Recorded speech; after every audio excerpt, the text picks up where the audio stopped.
Yes, team, got an absolute belter for you tonight. Kieron Dyer, what a guy, what a career, what a story. I hope you enjoy it. As ever, make sure you like, subscribe and comment. It helps us massively. Thanks very much.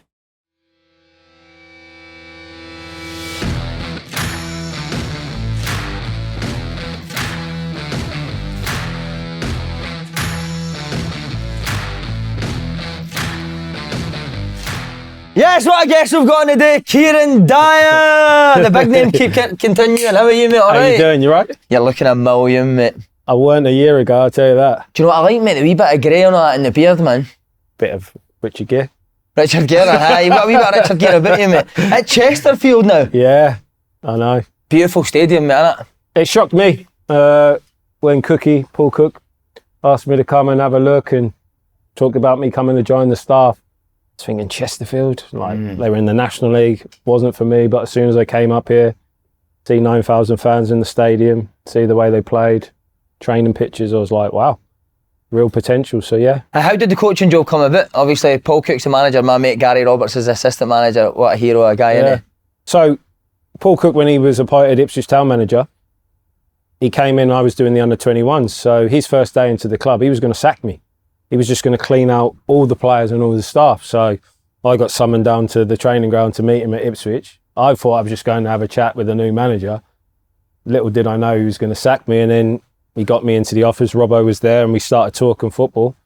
And he kind of just buzzed off me and actually thought, oh, we could do with him still at the football club. And then we formed a relationship there. So from being sacked, and then he was letting me get involved with the first team, travelling with the first team. And we became really close. Unfortunately for him, he lost his job at Ipswich. I was still doing the under-21s, and then about 6 months later, obviously I was now starting to show real signs of illness, and I wasn't really happy at Ipswich, and I left, and he told me to come up here, and the rest is history. Like when I finished football, I thought I'm just going to go to all the super fights. Went to Vegas to see Pacquiao, Mayweather, going to go see Super Bowls, going to go to the Masters. But you get bored. Yeah. You don't care how much cash you got, that you need structure in your life. And he was the same. I thought that maybe he'd go the agent route, that some players do, but he's got the buzz for coaching. Like I said, obviously he's with Chesterfield now, but I see him having a bright future and he'll be going up the leagues, hopefully with Chesterfield, but if not, he'll go on further. Did you meet any big names when you're over at the fights and doing all the Super Bowls and that? Yeah. Many. Get pally with anybody you would never think of. There's this well-documented story that I ended up in Floyd Mayweather's house. And who? Mayweather's house? At Mayweather Cotto fight, yeah. So how did that come about? So Carlton Cole's big mate at the time was Big Tony, and he DJ'd for 50 Cent. So 50 Cent and Floyd were very big at the time, and like I said, I was still playing at the time, but I was probably injured because I was towards the end when I'm always injured, and I had a weekend off, and I went to. It was Mayweather Cotto, and after the fight, Tony rings me, says, "Where are you?" Said, "I'm going to go to probably Tryst nightclub or one of the big nightclubs at the time, or Tau." He said, "Do you want to come to the champ's house?" Champ, flights, yeah. So yeah, next thing I know, I'm rocking. Well, did you just get a taxi straight to his house? Just met Tony and off we went, and to say it was surreal, and you could just imagine how many birds. There was one stage, I think, one bird was massaging this hand, another bird was massaging this hand, someone was giving him a scalp massage, and all these belts were on the thing, and I'm just walking around like I'm a kid from Ipswich. And did you get a chat with me, man? Not that night, but when he came to the Peacock Gym in England, and he was promoting his Marquez fight, I had a good conversation with him, and then there's times when I've gone to the Mayweather gym in Vegas, in Chinatown, and seen him in action. So yeah. Who would you rather fight, Mayweather or Bowyer? Well, I could take Bowyer, but I'm not sure about Mayweather. So yeah. Now you're pals him, you need to get Mayweather to punch fuck out of Bowyer, don't you? Imagine Mayweather, just you and Mayweather turned up at Bowyer's door, mate. That'd be fucking genius. You still want to fight? I spoke to Bo the other day, actually. He rang me. He said, so obviously he's managing Montserrat, the country Montserrat. So he rings me and he says, Pin. So my nickname was Pinhead at Newcastle. He says, Pin. So he's still calling me Pin because I've got a tiny head. Yeah. So he's like, Pin. And I'm like, yeah. And he was like, have you got a kid who's playing for Chelsea? I was like, no. He said, yeah. your kid plays for Chelsea. Everyone's saying it's your son. I was like, mate, it's not my son. And it's a kid going about, I don't know about. And he was like, yeah, everyone's telling me. I said, no, because apparently this Chelsea player who had the surname Dyer has got some blood related to Montserrat, and he was trying to get me to get his son to play for. I was like, if he plays for Chelsea, he's got a good chance of playing for England. So no disrespect to Montserrat, but yeah, I spoke to him the other day actually. He's still in good form. You must have done a bit back in the day, so there's every chance it probably could be your son. How is the health, mate? All right. So when did you first discover that your liver was fucked? Oh, so I had liver problems in the early 2000s. But it was a liver problem where it was a disease, but with medication, it was always under control. And it was, obviously, I went and did the jungle. I finished playing football, I did the jungle. And I had to have a medical. I'm a celebrity, and I had to have a medical. And when I came back, because I had my own specialist at the time, he said, I want you to get an MRI of your liver. And the results came back. He said, you've got this early signs of this condition, PSC. And I'm like, okay. And he said, basically your liver's now starting to scar, and you're going to need a liver transplant in the future. So me being blasé and not taking it really serious, I was like, I'm looking at 70 here and I might need a liver transplant. I'm okay with that. But little did I know that this could happen within 6 months. And it was while I was doing a Sky Sports game. I can still remember the game. The takeover happened at Newcastle. And I was doing the game. They played Tottenham, and it was like a carnival at Newcastle. Me and David Ginola were doing the game. And I remember when the makeup artist was coming to do my makeup when we go off air, and she was like looking at me like freaking out.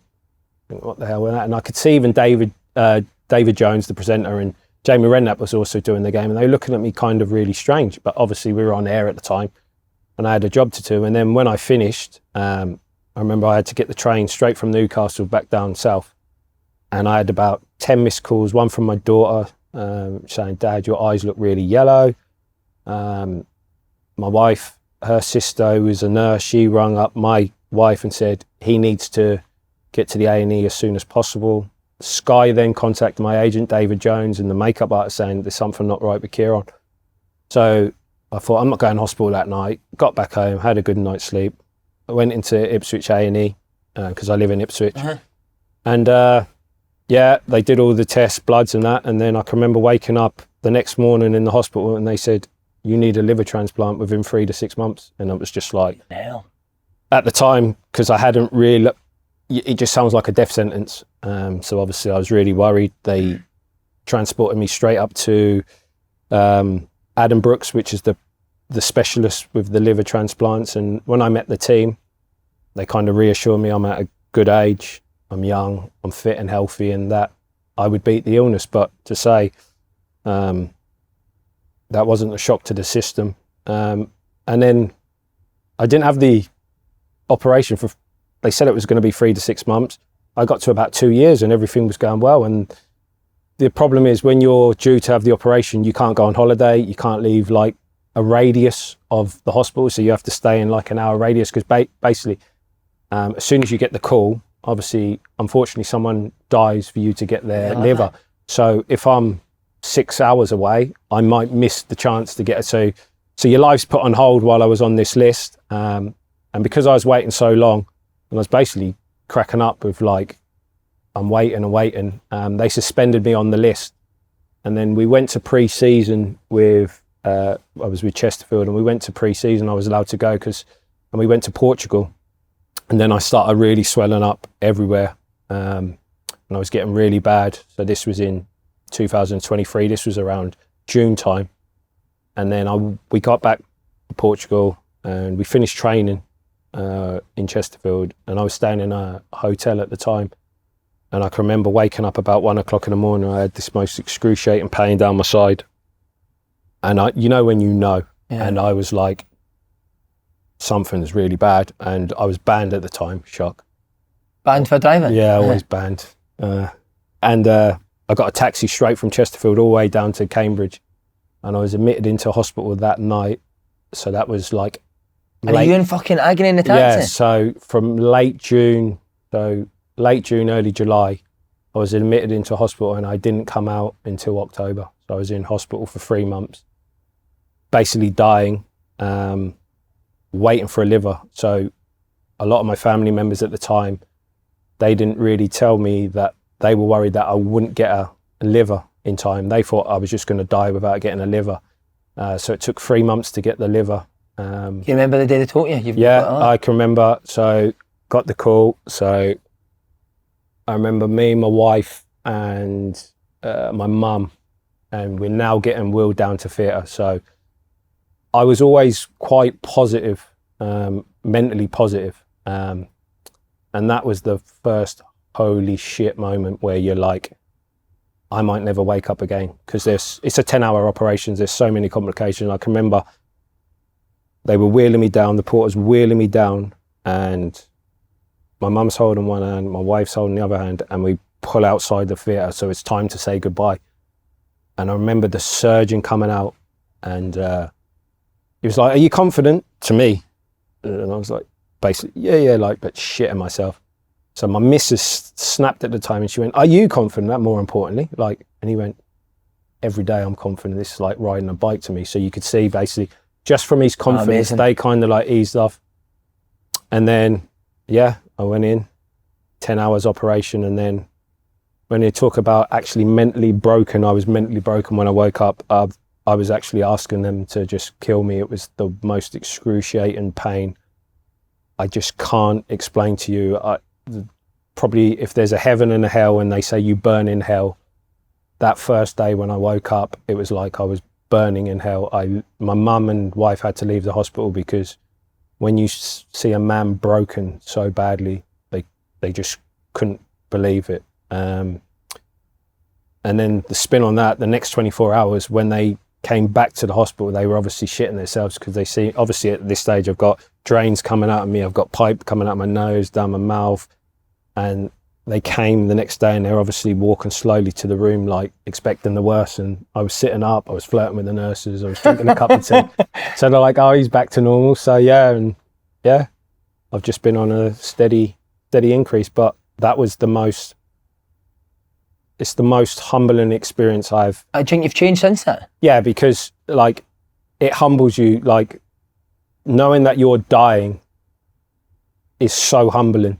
Even like I'm a man who can do everything for himself. So that first week when I was in the hospital and I can't do nothing, literally. So like it gets to the stage where you come out of critical care, you go into another ward where one nurse is assigned to 2 patients. So I've got my own room, but there's another patient. So like little things like I was shitting myself, like literally shitting myself, where she was in another's and I'm pressing my buzzer and she's obviously in emergency with the other and she can't hear the buzzer. So I'm actually ringing my wife saying, ring the reception because they can't hear me. And then like, I'm like trying to manage to get out of bed and like just stuck where I've just shit myself. And like, it's so humbling that the way they come and deal with it, like this happens all the time, don't worry about it. And like, it's just like I was just helpless for 2 weeks and it's just so humbling. And the stories like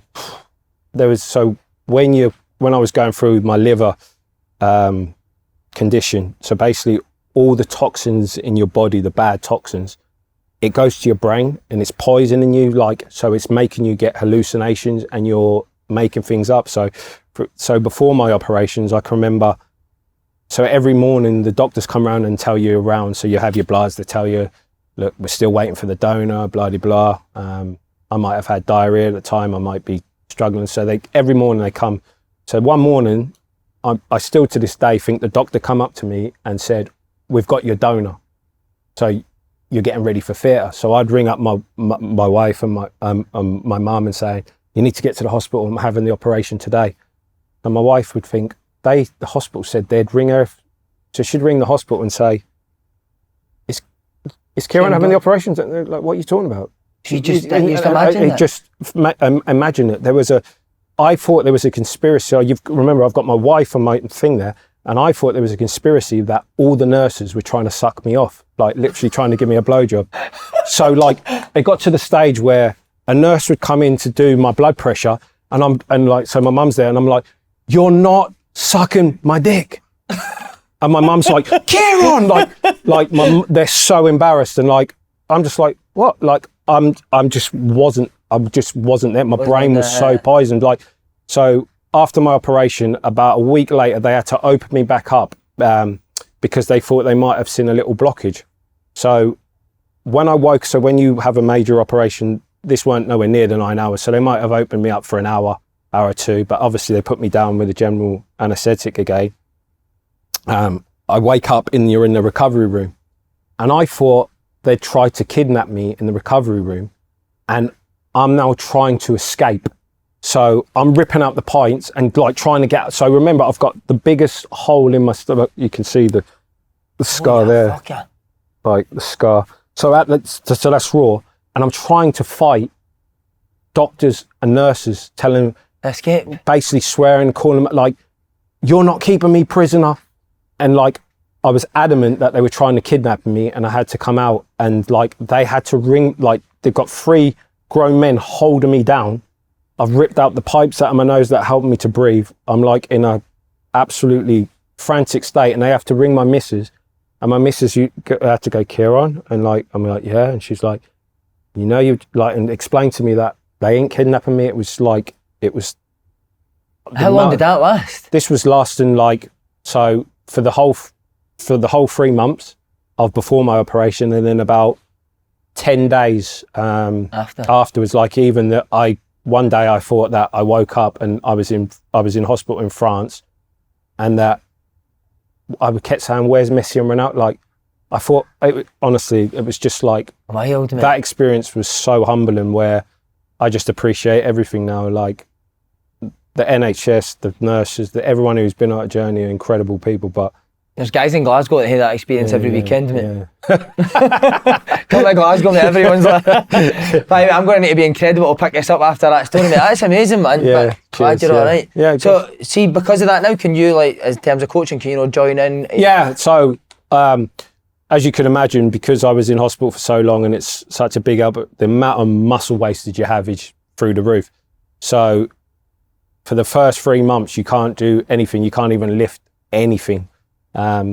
So you have to build into it. So obviously, when I was up and running again, well, not running up and about again, I'd lost so much weight, and it's only now that I'm started going to the gym and really piling it on. I say it takes you a year to start to feel like yourself, and like I said, it's just been over a year now. So I'm now bashing the gym.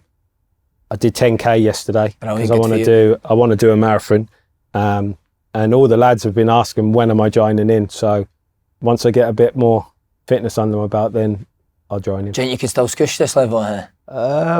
No comment. How's just got, like, because we're obviously Scottish boys, how's Flecky been any of the Scottish boys here?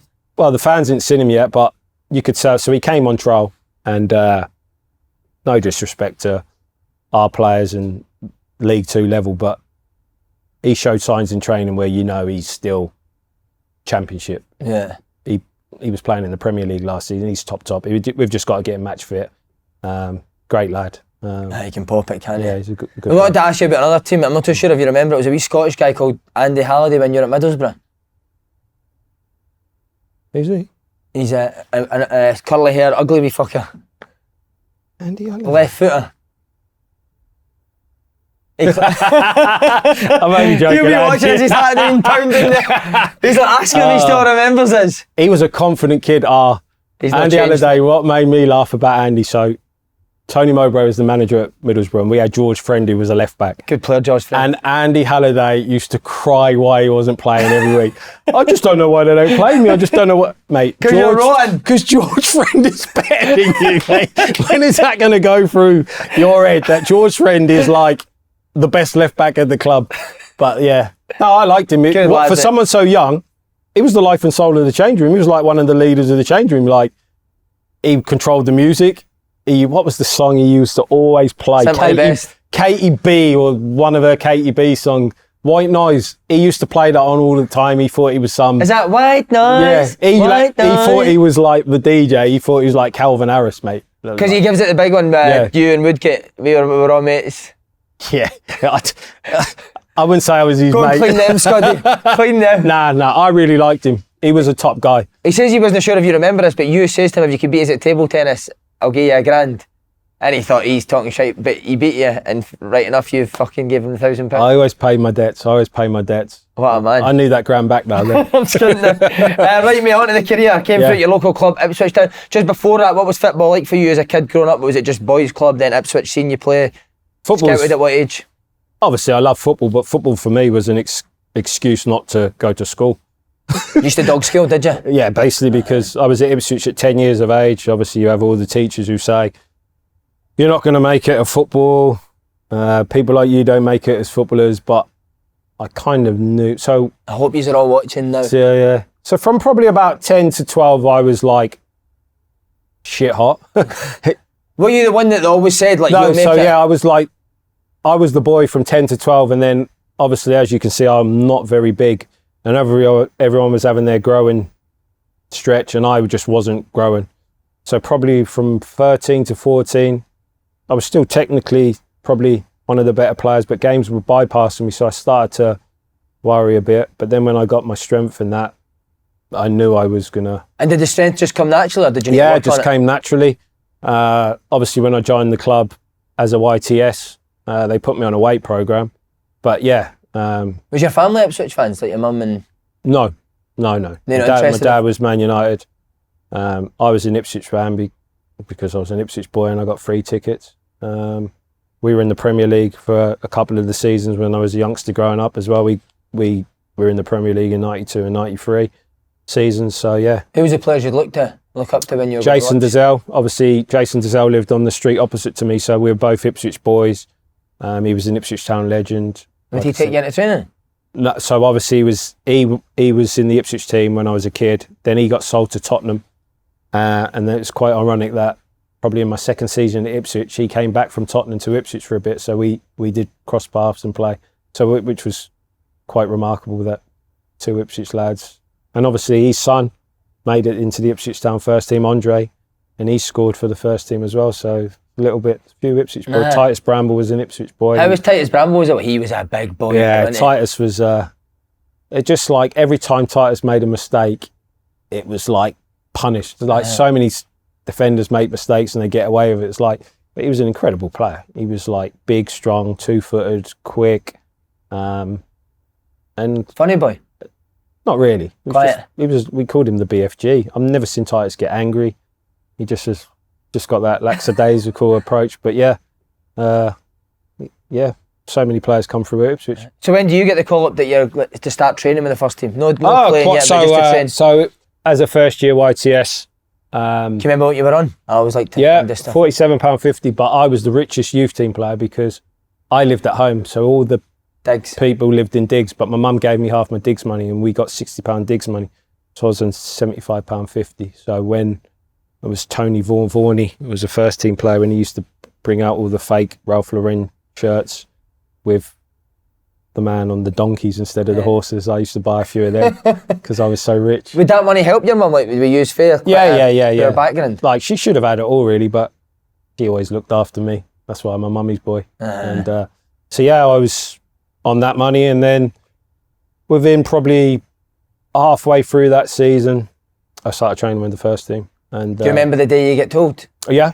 What I was relieved about is that because George Burley was the manager, thought I was the cheeky one, I got the worst job. So we were still doing jobs then. So I literally had to do the manager's change room. I had to do the away change room, but then I had to do all the equipment, cones, bibs, all the balls for the first team and the youth team. So obviously, first team lads just lashing the balls around you. So I had to get, so like everyone would be having lunch and I'm still trying to get all the, like I had the worst job. So the rule was when you got with the first team, your job stopped. Was that an incentive for you to get to the first team? 100%, just to stop that. Like, obviously it was the first team, like their culture back then, the first team lads were just bullies and like them jobs were tough. Even like, they talk about us, the players of today, and they should still do jobs and they should still be around the first team and that. But like, it was really bad when we were kids. I don't know, give it tough, like, but what sort of stuff would you do? So like, like for an example, like for a second year, so I was a first year, and like I said, there was a few of us doing the away change room, and one of the second years at the time actually had a tug at training in the toilet and wipes it all on the tap, but keeps the tap running, knowing that one of us who are clean has to turn it like it's just like you just can't make it up. It's definitely Tony Mowbray. You just can't make it up. And then, like, obviously, when I had my book, I talked about the first team players. So I was training with the first team. I megged one of the players, give him the run around in training. Like I said, I was doing the change room. He comes in with just a slip on, and he starts straining. And I'm like, what the hell? All of a sudden, piss is going down his leg, splattering all on the floor. He's took a dump in his slip, and then he's like, took it off and threw it on the floor and like splattered everywhere, and he was like, clean that up, you little shit. And I'm just like, what the hell? And there's like me fishing out things, and like, but again, like for young lads, like this was the culture we grow in. And again, there was a story. So I was talking to you, I didn't tell you the story, but when we went to Malaysia, so was in the England under 18s, 19s, and went through the ranks. So we went to Malaysia for the World Cup, England under 20s. So it was the under 20 World Cup. And we had a good squad. We had Danny Murphy, Michael Owen, Jamie Carragher, John Curtis, who played for Man United. A big squad. I think Emil Heskey didn't go because that was his first season in the Premier League. Rio didn't go. Richard Wright, the goalkeeper, didn't go. So there was a decent squad. But like I said, that culture of like senior players shit. And so I remember we got knocked out in the quarterfinals against Argentina. Yeah, we got knocked out, and they had Riquelme, they had Aymar. They were a heavy team, and they beat us 2-1. It was a good game. So afterwards, we're going home in 2 days later. So the lads go out, getting lashed and that. And then one of the lads, one of the lads, I can't remember who said, but he thought it would be funny if we got this bag and we all took a dump in it, and then we just leave it hanging in like the hotel lobby and that. So you see this bag getting passed around to everyone, and everyone's taking it into the toilet and that. And like, I didn't do it. And it was only because I didn't need one, or obviously I would have done a crap in the bag as well. And then you've got like, probably, I'm not saying, there was probably a squad of 20. I'm not saying all 20, but you've got like 10 dumps in this bag just hanging up. And we're just like, you're wondering why England haven't won tournament. It's just like the cult, it's just, and that was because that was just normal for us. I've seen senior players when I was a kid, like, you know, the urinal things you have in the toilets, and they eat like, them, and they just like. I was the same. It was done hang back. It was just a normal thing. I was definitely Carragher, mate. It wasn't actually. I definitely know it wasn't Carragher. What about the first day you trained the first team? And there was also other names there. So Jason Cundy was there. Yeah. Tony Mowbray, Richard Wright, as you said, and Bobby Petta. Do you remember him? Bobby Petta. He left the season I left, and he went to obviously Celtic. That season he's like a Ipswich Town icon. So he was there for about 3 years, and he probably had 6 months of where he was like unplayable, and he's still loved by the fans today. He was incredible. Bobby Petta, yeah. I spoke to him. I did an interview with him last year. He's still living up in Glasgow. I've seen him quite a bit. Does like one-to-one coaching and stuff. Thought he was the DJ. But obviously, every day off, he was back to Amsterdam. You know him, like, I know where he's going in Amsterdam. Let's put it that way. So the day you get called up for the first team? Yeah. What was it? Were you meant to be training the youth team, and somebody just comes in and says... Yeah, just George Burley at the time. So the manager actually comes and finds you? No, he gets someone, or the youth team manager saying, you're training with the first team today. And everyone always say about nerves and that. But I knew I was better than them. I know it sounds crazy. Like, love that though. I think I've heard Wazza talk about when he went to Everton and he already knew that he was better than him. And they're like, I'm not disrespectful. I just had the mindset of that. I'm better than you lot. I did, and I don't shy away from the fact. So. And when you went there, were you better straight away?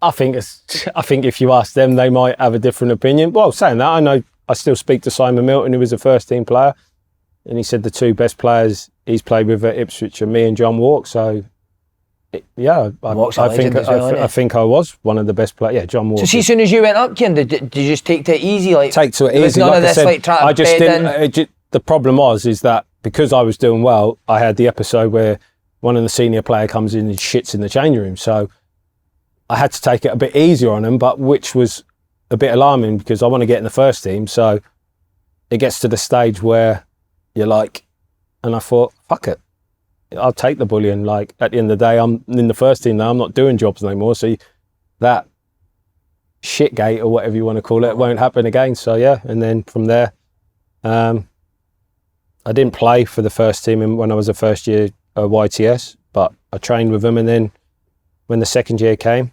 second year YTS, that's when I was basically, I made my debut. Yeah, basically. Yeah. What about George Burley as a manager? How was he? George Burley, I can't say he, like, you, not just at Ipswich, but you've seen at Southampton, Derby, the amount of young kids he's brought through and gave debuts: Gareth Bale, Theo Walcott, David McGoldrick, Kieron Dyer, Tom Huddleston at Derby, Richard Wright, Darren Bent, Titus Bramble, Darren Ambrose. He's because he was with Bobby Robson. So when Bobby Robson was manager at Ipswich, he brought George Burley into the team at 17. Brought John Walken at 17. Brought all these players in. He, like, Bobby Robson, the amount of like young kids he gave debuts to, and George Burley always took that approach as a manager. And did he love you straight away, mate, as soon as you went into the first team? We had our run-ins. What over? He used to think I was a bit big time at times, so he used to put me down too. But what I love, so what I find hard is that now I've gone on the coaching route. They say your best weapon as a coach is if you played at a certain level is to join in and demonstrate, because if you can do it better than players. So I find it hard because when I join in, so when I was Ipswich under 21 managers, when I join in, I'm a coach, but now I've joined in, I've now got the player mindset. So if people are giving the ball, what the are you giving the ball away? Like, well, and you're like, someone's like, Kieron, you're a coach, rein it in, try it out. So like George Burley used to join in, and he had the best right for, honestly. Was he a player, George Burley? What a player George Burley was. Like his delivery. So like he used to join in the crossing and finishing, and I got into the Ipswich Town first team as a right back. So obviously the right back and right winger would be out wide. And he used to demonstrate, just get out his finger, just absolutely like Beckham, like whips of the ball, and you just go, wow. So he was a great manager as well. And like, not just by giving kids, he found some great gems as well. He found Jim Magilton and Matt Holland and little gems. So the debut, how does it come about? Boxing Day as well? Yeah, so again, because I was a local lad, the youth team players get a lot of time off at Christmas. They say their cut-off is probably 20th of December. They go home and come back just after New Year. January, yeah. So because I was the young lad and I was training, I had to stay behind to do back to doing all the jobs, the kit, the boots. And I can remember we came in Christmas Day, and so you were in Christmas Day just to do jobs? No, but I'm training with the first team as well, right, so I'm still training.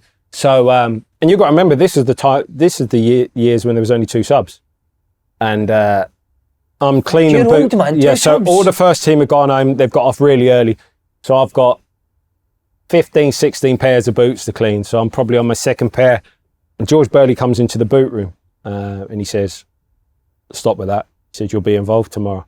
Go home. So he's told me that I'm going to be on the bench tomorrow. So obviously I've gone home. Obviously told my mum, my family. Obviously I had 2 season tickets at the time. Who was club captain? George Williams. Geraint Williams was captain. I had to get tickets off him. I had to get probably another 10. And yeah, I was on the bench, and I think after about 80 minutes, we were 3-1 up, and I come against Crystal Palace. So who was there? Your mum and all that game? Everyone was there, yeah. So how was that Christmas for them? Amazing. Yeah, unbelievable. Yeah, it ruined my Christmas night. I must have. Did you want to get steam in that? I must admit, it ruined my Christmas night. But what a Christmas present that was! And then obviously my birthday's on the 29th of December, so I was coming up to my 18th birthday as well. Did he say anything after the game? No, obviously it was just like no one out on the lash. You looking at me, especially you. Were you tempted to go? Obviously, being in it. No. Just made your That's debut one thing I always like. I love the night out, and we'll probably talk about the Newcastle days. But if the club, so some clubs have, you can't go out 72 hours before a game. Some clubs have a 48 hours. I never ever broke that rule. Never. No. I never ever. Because you were away at Huddersfield 2 days later. People are surprised by that, but I never broke club rules like that. But yeah, so I went to Huddersfield, but that worked out perfectly for me because I knew that on the 29th was my birthday. So I can remember getting back I can remember we getting back and late, about 10ish, we got back, I think. And all my mates were waiting at my mum's house for me. And I literally went out, I went home, got changed, and there was a big, massive garage kind of like dance, and DJ Spoonie and that were in Ipswich, and we went there and I had to celebrate my 18th in style, a first team player. Just been offered my first pro contract, and yeah, I was up and running. Up and running. Are you doing a bit that night, huh? Yeah, probably. 16 appearances you made second half of that season. Yeah. Again, how was George Burley when you were a regular? Was it on you all the time? Was it showed a mix of both? So we... Because you're still young at the time. Yeah, really so young. that's why I was mostly a sub, and I had the odd start here and there. I had a bit of a grind strain. First Wonder why you got that? Yeah. I wonder, I don't know, mate. I was a 10 out of 10 back in the day, wasn't I suppose? I don't know. You were a handsome boy, I had. So, yeah, he used me well, and then obviously we lost to Sheffield United in the playoffs that season, but that just geared me up for my second season. Were you the type, even at that age, if you were on the bench, maybe you had a start and then you were on the bench, would you go and Chappie's door and ask why, or were you just patient yourself? I was just grateful at the time, but the following season, if that would have happened, it would have been a different, like, I can't, like, especially with the squad rotations, just like, I'm here and I see the gaffer, he's telling players they're not he doesn't even tell you, like, he names the team and like certain players, and like players just accept it, and I'm just thinking, if that's me, mate, was in your head? Yeah, I'm just having to knock on the door. And what about in terms of being a first team player? When was the first time you got to be like addressing down for George Burley after a game or at half time? Do you remember that? Oh, so when that season finished, I went to the World Cup. Like I said, the under-20 World Cup. So I was only 18. I went to the under-20 World Cup in Malaysia. I had a great tournament. Pete Taylor was the under-21 manager. I think he signed me out for me and Michael Owen as like England's next best two. And I came back and it was in pre-season. I went to Iron Apple with Jody Morris. So that was my first time seeing Iron Apple. Jody Morris? Oh, top guy. Top guy. And Jody was like our inspiration, because I don't know if you can remember where the Di Matteo and everyone's celebrations were in there on their thing. And Jody was the first one to play out of all of us before Rio, before Emil Heskey. He was like the first. He was like the first one in the Premier League, and then like we kind of all followed afterwards. And then I think it was Michael Owen, and then the rest kind of followed. So like Jody Morris was like the guy. He's there playing with Ruud Gullit and all these players and just doing the celebration. So obviously I formed a good friendship with him in Malaysia, and then we went to Ayia Napa for 2 weeks. Came back to Ipswich for pre-season, and Gus Uhlenbeek was a right back, and he'd broke his foot, and so I knew I was going to be starting the season at right back, and I think we were doing some session, and George must have said to me to do something, and I must have said something like, but at England I was and he was like, "Eee!" He had the fucking big time. I'm just like, just because, I'm just like, he used to scream, "Eee!" I'm like, all right. So I'm like, I'm just telling you, I'm confused because I was telling like, fucking England, fucking, oh Jesus Christ. Brilliant, man. Yeah. See, all the names that you mentioned, all the young boys you played with, who in your opinion was the best back then as a young player? Who's the best? Michael Owen was he a joke? Like, he's the most underrated player. Like, what Michael Owen, I say, like, what happened to Michael Owen from the Newcastle days and onwards, and the Real Madrid days to a lesser point, but that Michael Owen for them first 4 years at Liverpool, for that, remember that Leeds game and that hamstring, he was like... Do you remember the first time you seen him? Yeah, that was, so obviously just before the tournament, he comes on against Wimbledon and scores the goal. But with everyone from the England teams, I'd played with him in England under-18s, we played Scotland, we played Portugal. I think we smashed Scotland 4-1, he scores a brace. Then we beat Portugal, he scores the winner. And I was quick, and he was just like light. I've never seen like pace like that. And when I see him in Malaysia, he was just like, wow. It's like incredible. At a different level. He was just like... What kind of guy is he? Top guy, again. Like, people think he's boring and that. Michael's got banter. Michael's top guy. Did you ever see him throw an apple into a bin? No, what's that one? Have you seen that story? No. He says the reason he's got the attitude that he's got is because he used to throw an apple into a bin that was next to his wall when his mum would tell him. We're not talking about Michael Owen, the commentator, or whatever. The player. Yeah, Michael Owen, the player. But yeah, he was top. Carragher was playing midfield at the time. How is he playing midfield, mate? He's Matt Holland, get out of the way now. No. Could he play, Carragher, what I liked about Carragher is that he knew his strengths as a player. So he's not going to be one of these who are hitting 50-yard diagonals. He just got the ball down and just used to feed it to the flair players. So when he went to the centre-half, he was better on the ball than you think, trust me. Was he? He was all right. So like you said, you're flying to Ipswich. How long into the first team do you start think I'm actually the best player here? Second season? Yeah, second season. Playing it right back, mate. Why the fuck are you playing that? Me and Richard Wright were, again, like, we had James Scowcroft. So we had 4 players playing for the under-21s all at the same time, which was me, Richard Wright, David Johnson, who we signed from Bury Town. He's obviously Brennan Johnson's dad. I seen him in the crowd. David Johnson and James Scowcroft. So for Ipswich Town, who are in the Championship, to have 4 players in the under-21s all at the same time was some achievement. And like, I'm not joking, every time we'd come up at Portman Road, and so obviously you come to Larway and you look in the director's park, the amount of scouts, like Steve Rowley used to be the big Arsenal one. He was at every one of our games, home and away. Like Juventus were like the amount of scouts that it was like a who's who of football teams coming. So, and would you have an agent at that time that would tell you like the specific teams here to watch you? I had an agent, so the club told me I don't need an agent. So I was petrified to get an agent. I played for England, and my agent sounded out my mum and dad who were at the game. And so my mum and dad said, you need to speak to this agent. And I was like, I'm not signing for an agent.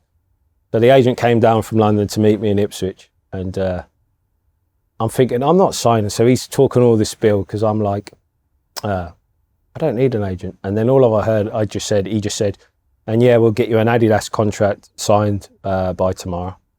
And you get to go to the factory. So the factory's in Stockport and you can just load up cars. Wild. So I was like, where do I sign? So I did.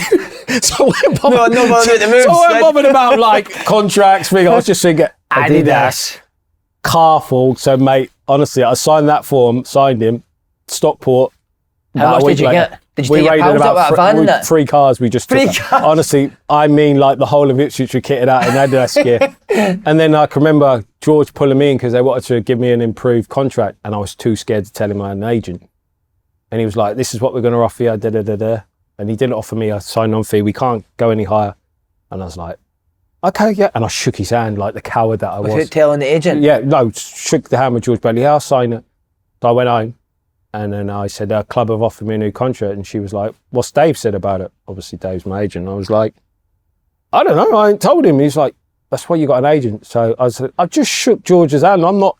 So I'm like, I'm signing. And my dad's like, from the Caribbean, like, I'm scared of my dad. I was scared of my dad. He was the man in Ipswich. Like, a lot of people feared him. Was he? Yeah. But naughty, like? Yeah. I remember playing. So my dad and all his mates used to play at the park. So I was only 12 at the time, and they're playing this big, massive football. And then my dad's a bad loser. His team's losing. So one of his teammates, as the game's going, I was smoking a spliff or something. So my dad's like, put out the spliff, like, proper going mad. And the guy's like, no. And my dad's gone over to him, hit him in the face. So like, everyone's like, Charlie. It's obviously what they call me. Charlie. So they're breaking up the fight. And I can remember it. I always remember the video because he had this head bag, you know, the sign with the head. And he just walked off the pitch to the head bag. He's just pulled out a machete. And then, I mean, like, chased, like, he's going to, I can remember the guy's name, Dodie.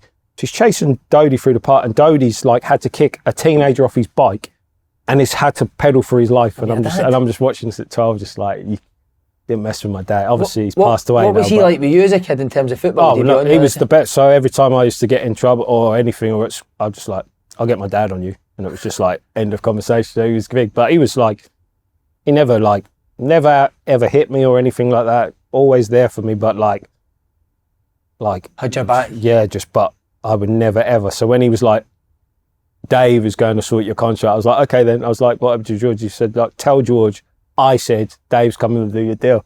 So I had to go in the next day and say, I've got an agent. I was just like, oh no, you're big time. You're a big time for him. So then, like, but the funny thing is, like, what it showed you about an agent is that they got me a signing-on fee, they got me more money, and then this is the same manager and football club who said, we're a family club and we'll look after you. And I always stuck with me that clubs will screw you. Yeah. So, like, I know fans are agents of this and that, but they've only got the players' interest at heart. Do you remember like a particular game at that Ipswich time where you were outstanding and you thought, right, I'm ready to move up to the next level? Too good for us? So, I remember our first game of that season, we played at Loftus Road and I played at right back. And within the first minute, the old centre goes into midfield, he plays it to the right wing and it looks like I'm going to go down the line. I just chop this guy and he basically slides off the pitch and I thought, I'm ready for this. And then off I went, and then probably about 4 games, so the season starts in August, you have your first international. And my first under-21 game was Moldova, and it was when Princess Diana died. And obviously there's a lot of speculation, is the game going to go on or whatever? And I remember the games going on. Glenn Hoddle was the England manager at the time. And what Glenn Hoddle always used to do was he used to always get the under-21s up to play the first team. So now we're playing the first team, Gazza, Ian Wright. And you talk about like England strikers, we're not blessed with strikers now. I remember going, so we went to play the first team, Ian Wright, Shearer, Fowler, Sheringham, Collymore, Ferdinand, if I said Ian Wright, Emil Heskey, Chris Sutton. I'm just going, wow, like David Beckham, Paul Gascoigne, Rob Lee, David Batty, Paul Ince. Wow. The list goes on, Tony had. So we're playing them now and you're thinking, and I remember in the first half, we're doing all right. We're we're getting the better of them. In the second half, Ian Wright comes on, Gazza, and then it starts getting spicy. They start like they absolutely batter us in the end, but it gets spicy where, because of the first half, but I did all right then. So I think I was up against Phil Neville, so I was playing well. Oh, well, you've got to fight. You're given that you're going to do well. Yeah, but still, but just you could put me up against Phil Neville and I did fucking well. I'm kidding, these guys are unreal. You're killing Phil, you can't. But if you want to play against one player in that team, it's fucking Phil Neville, isn't it? You've hit the jackpot, man. Yeah, I did. I did, but nah. So, but even and did Glenn say something after the game? No, but just playing that, like as a player. Yeah. So you like, even, so we played against the first team and like, you're doing all right. You're holding your own. That just gives you even more confidence. When you go back to your club, you're like, no disrespect to Matt Holland and Jim Magilton. And I've been with Gazza and Ian Wright, and like there's levels to this, if you know what I mean. So how was Gazza? He was nowhere near prime Gazza, was he? But like what he was doing was just on a different planet. He's just like running by guys, wasn't he had the strongest, like. Once he got half a yard on it, you know when rugby players, when people, they just hold people, he could just like, stay there, little boy. I've only seen him and Alan Shearer. Alan Shearer used to just go like that and you just couldn't move. Like the power in their arms, he was just like, I think in that day, that I don't think Beckham played as a wing back. I think he played in midfield. That was Gazza, Becks and maybe Insel, but I was just like, wow, just a bit of everything. But Gazza was just, and then you need to go back to Ipswich, mate. Yeah, and then I go back to the... And Matt Holland's giving balls at your chest, passing balls to your chest. Yeah. So yeah, it gives you, just adds fuel to the fire that if I go to the Premier League, I'm going to do all right. Because you got to the semi-final of the playoffs that season. Yeah. Who beat us? Sheffield United on away goals. They've changed the rule, obviously, now.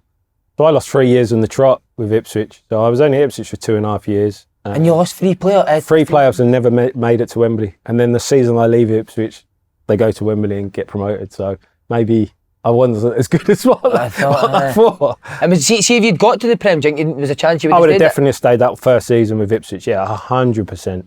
That was like, as an Ipswich fan, when I was at Wembley the day they got promoted, I was obviously buzzing, but I was absolutely gutted as well that they're getting the chance. Like Richard Wright, he was a good friend of mine at the time, is like a local lad playing for your team in the Premier League is like something that I'll never be able to do, which was heartbreaking at the time. But so, would your dad come every game? No, my mum. My dad was ducking and diving. He was doing all sorts, wasn't he? He was chopping people up. He was ducking and diving. So yeah, my mum Yeah, my mum used to come to every home game, some away games, all the England games. So yeah, she was my number one supporter. So when after that season, when do you start to your interest? Is it coming towards the playoffs, or is it after the playoffs that you start? Like I said, because of the like I said, the director's box was full at the time. Any other shouts at teams that were looking at you? Juventus, Wow. I know Arsenal. I know Newcastle because Ruud Gullit rung me. I know Leeds because David O'Leary rung me. I know West Ham because Harry Redknapp rung me. All when I'm in Iron Appa, which makes it steaming. And you answering the phone steaming? Yeah. Oh, I love that. Oh, it's just like, oh, and you trying to act over. What a time to ring. Yeah, of course, yeah. But the best thing that like everyone talks about your journey and thing, but what has been so great is like taking your friends on the journey. Like, can you imagine? I've got Ruud on the phone. And I'm like, like there was a time with Man United. So I was at Newcastle, and my agent rings me, and he says, "I'm now putting you on speakerphone." So I'm at the airport in New York. Me and Titus are now coming back to England, and he's like, "I'm now going to put you on speakerphone," and then he says, "You're going to hear a few voices." So the first voice was, "Hi, Kieron, it's Pinny Sahavi." Pinny Sahavi was the super agent. He was like Rio's agent for a bit. And I'm like, "Hi, Pinny." And the next one, like, "Hi, Kieron, Sir Alex." I'm just like, and he's like, "I just want you to answer two questions." And I was like, yeah. And he was like, "Do you want to play for Man United?" And I was like, yeah. And he was like, "Second, if the club don't accept the bid, will you go in and kick up some noise?" And I was like, yeah. And that was it. Just hung up the phone. I was just like, wow. That's amazing. So that was when you were at Newcastle? Yeah, Newcastle. Oh, of course he's dropped some money. Of course he's dropped.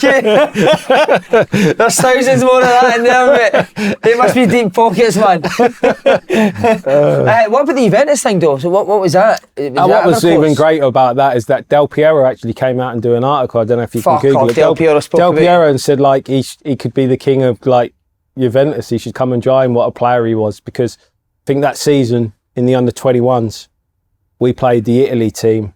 It was before we qualified for the World Cup, so we used to play on we all used to fly on the same plane.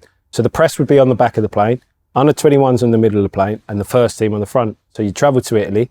We'd play the Friday night. We played in this little city, Rieti, and then we'd play Friday. Then we'd make our way to Rome, and it was when obviously Ian Wright hits the post, and then Vieri misses the head, and we qualify when Ince had the bandage. So we'd go into the Rome stadium, watch the game. Straight after the game, we'd go on to the plane. On the plane. Then the first team come on the plane and the press. So we played Italy on the Friday, and they had Totti and Buffon playing. And we go down to 10 men. Ben Thatcher gets sent off. Carra's playing. I'm playing. Darren Eady from Norwich. Rio's playing. I score the winner. We win 1-0 with 10 men. So I scored the winner. So I played well against Italy, like for Juventus to show the interest. That was the first time I met Bobby Robson that game. He was working as director of football at Barcelona. Obviously, Pat, who is his secretary at Ipswich, she was at the game to see Bobby, and she was still working at Ipswich. So she introduces to Bobby after the game. And Bobby was obviously working for Barcelona, and he said, "Oh, well played, well done." I was like, "Thank you, it's an honour, blah, blah, blah, you're our hero at Ipswich." And he was like, "See you at Barcelona soon, maybe," and just shakes my hand and gives me a wink. Again, a young lad who's already cocky, and you got director of football at Barcelona saying, "We'll come and buy you soon." I'm thinking, wow. And then Del Piero says that about Piero. So then we go to... that's incredible. So then we go to watch the first team. So the first team are now qualified for the World Cup. You can imagine the scenes at the front of the plane. Gazza, everyone getting absolutely steaming. But so I'm in the middle of the plane. So we've been told by Pete Taylor, when the first team come in, give them a round of applause to qualify for the World Cup. So Glenn Hoddle comes in first. We're all giving the thing. And Ian Wright and Paul Ince come and sit beside me for the whole plane journey, not celebrating, just congratulating me on my performance against Italy again. And Ian Wright was like one of my Premier League heroes with John Barnes. And I got Ian Wright sitting beside me saying, "How good were you? And you'll be at one of the big teams soon." I'm just like, oh, what a guy. Just so much to take in. Yeah, they didn't even go and get steam when the... Did you get steaming? No, we're not allowed to drink. It was just the first thing. Peter Taylor, relax, man. Let's hear Glenn Hoddle more like. Glenn Hoddle probably, yeah. That must have been surreal, mate, watching them celebrate after. Gazza. What was Gazza doing? Just wild, steaming, mate. naked. They're just having a proper party on the plane, as you can imagine. Just fair play. So Newcastle, a £6 million bid gets accepted. Was Newcastle always your first choice, or was it purely No, that was just more money. That was 6.5. So where would you so Ipswich, at the time, the more like now I've had time about it. If I'd have known what I know now, so like I said, all these managers rung me up, especially the season I left, and I spoke to them all. I know Arsenal wanted to buy me as a right back. Harry Redknapp was playing free at the back and see me as a right wing back. And then David O'Leary and Ruud Gullit see me as midfielders. So I know that Leeds and Arsenal bid £5 million. And I remember Shocker came back from Iron Appa again for pre-season, and George pulls me in for the first day of pre-season, and he said, look, you're not going anywhere until we get the money that we want. So if you're starting the season with us, I know that you'll do things right. And I'm like, yeah, no rush. I think this is way before transfer window days or whatever, where you had a deadline. I was like, yeah, cool. I knew that a team was going to bid. So this was the first day of pre-season. So I go in, he gives me that speak. I go and do first day of pre-season, and I was a good runner at pre-season, like all the long distance things. So I'm flying, like just getting Iron Appa out of my system, and then come back for lunch, and someone goes, Gaffer wants you in his office, and he pulls me in and just says, we've accepted a bid from Newcastle, meet your agent at Stansted Airport and fly and do your medical. So you don't get time to even think. And all you didn't even get a chance to say no. No, you just, so I'm now driving to meet my agent. So there's like, and he's like, as soon as he tells me the deal, I'm like, fucking buzzing. So you don't really get thing, but the more and this is no disrespect to Newcastle, I had the most fantastic time. We played Champions League football, fans were unbelievable, place. But at the time, if I'd have thought about it, I would have held tight and see if Leeds and Arsenal would have upped the bids, because Arsenal would have been a dream. So obviously they didn't have Lauren at the time, and at the time I could have been like where Lauren was playing and Ashley Cole, and so, could have been, but it's all ifs and buts. And Leeds were flying at that time. Leeds were flying as well, yeah, David, yeah, that was, they just signed Rio, they had Lee Bowyer, they had Jonathan Woodgate, they did what Bobby Robson did when I got there, buy all young British players, and hopefully they hit their potential level. Who were your best mates in footballing? Was it Rio and guys like that? My best mate in football is Craig Bellamy, Jonathan Woodgate. He's been on here, brilliant, what a guy. Yeah, Woody, he's got the he best was top banter. player, I've seen Woody's banter. He made Craig Bellamy cry with his banter. What is he? Craig Bellamy, he's an example? Just you just can't beat him. He just tie you up a notch. Like, he'll just find a defect on your body, your eyes, your nose. Why are you pointing at my nose when you said that, you fucker? Pointing at my nose, man. That's it, I'll do it. Woody would have you in bits of that nose, mate. Do you remember one in particular who's done somebody? Like I said, he did it to Craig. Remember, obviously Craig's bought a new set of teeth, but at the time his gnashes were, and honestly, he was just going on about his teeth so bad that Bella's had to plead, like, please leave me alone. And then obviously he probably went and spent about £8,000 the next day to get some new teeth done. Woody's got the best banter in football. He seems like a hero. Stop looking at my teeth. You're looking at my teeth. All right, move to Newcastle. As I say, I'm putting you down as the second best looking Newcastle player of all time. Oh. Who do you think I've put first? Gary Speed. Peter Beardsley. You shouldn't be laughing. You can't make me laugh. Peter Beardsley's a world team, man. I'm not laughing. What a guy, man. Amazing.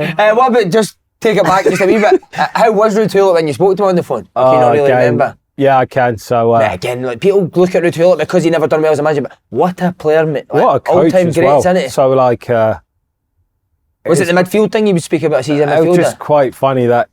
So I fly to Holland to meet the squad. So that's the first time I meet him in Holland, and I don't know I think I was his only ever English signing, the only one.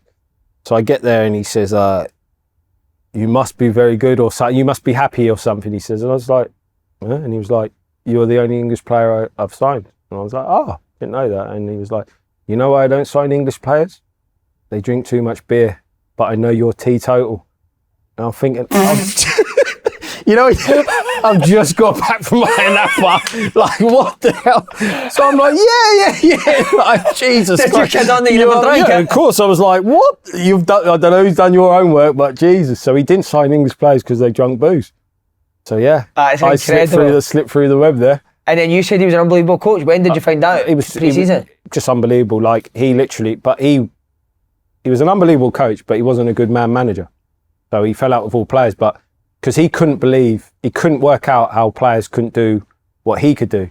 So like what he was such a good coach, he'd go for every position and it'd show you exactly what he wants. Sexual position. He had a pipe on him as well. So just showing you positions and then demonstrating the pros and cons. So like, it'd get Dabby's ass, Nikos Dabby's ass, no disrespect to Nikos Dabby's ass, but he'd want him to ping it with both feet, left and right, so Dabby's ass would be okay with his right, and then his left foot is going on. So then he'd just like spin a ball out and just zing at left foot about that high for about 50 yards, then right foot, and like, he just couldn't get his head round. Like, What would he say to him? What would he say? Just like, would he be I can't have this. Like, basically say, like, are you taking the piss out of me? like, why can you not do this? Like, because you're World Player of the Year, Ruud Gullit, Ballon d'Or. Was he World Player of the Year? Ballon d'Or he's won, yeah. Ruud Gullit's won the Ballon d'Or. Holy after fuck. Maradona. Maradona won it in did he ever 86. Did he ever do any of that to big? I know you would date to Dabby Dash because I would date to Dabby Dash, but did he ever date to big players? Well, I just think that's why him and like. So would he say, "Oh, this is what I want you-" he wouldn't say, but I think that was a bit of the problem. Like, Alpha, like, he used to look at Alan like, you're getting all this, like, it's like you're good. Like, what about me? Like, I'm Ballon d'Or, Ruud. Like, there was Maradona, then there was me. Like, he was a heavy Having player. himself, was he? Huh? Yeah, Would he join in like the boxes and passing drills? I remember one pre-season friendly. The Newcastle fans remember. So we played Stoke. I think it was Stoke in a pre-season game. I didn't play in it, but he played, and he played at the back. And like, our fans couldn't get. He was the best player. The gaffer played in the game. Yeah, Ruud Gullit. There's only two managers I've ever seen who played, and I thought Zola at West Ham joined in, and honestly, he was like, it was so good. Shocker again, I was injured, but I was out watching training, and I think he's chopped Nobes up, chopped someone else up. Robert Green was in goal, and he's like chipped the ball out, like, and Robert Green's scrambling, and it goes in the net, and he was that good afterwards. So West Ham were in a relegation battle at the time. And Matty Upson and Scott Parker and me sat down after training with him and begged him to register. Said, can you like sign the registration? Because you could be an impact. Look, we're not telling you to start, but you'd come on and you'd get, you're still one of the best players. Like, and he was like, no, I can't, I'm a manager. And we're like, seriously, if you register. What age was he at the time? Like 40 or something? Yeah. Honestly, you have to see it. Like, he kept saying, I have no more power in my legs. Like, mate, you are just unbelievable. sat 3 guys doing it. Like, if he'd have registered that season, West Ham would have probably stayed up. He would have stayed up. He was just. See Gullit after that game, did he come in like he was buzzing that he was amazing? That's just normal. He just knows. He just knows he's on a different planet. He was just like, wow. See, when you went to Newcastle, who impressed you straight away, players wise? Like, talking of making a first impression, that is, if I could, like, when I went to Holland, my first training session, I mean, I have never been as good in my, honestly, my first training session, I remember we did this possession, right? And I'm up against Gary Speed, God bless his soul. And I swear to God, I have never been, I mean, I was unplayable. Like, that's probably the closest I think that I've ever felt to, like, knowing what, like a Scholes or someone felt like. I just could not be any better.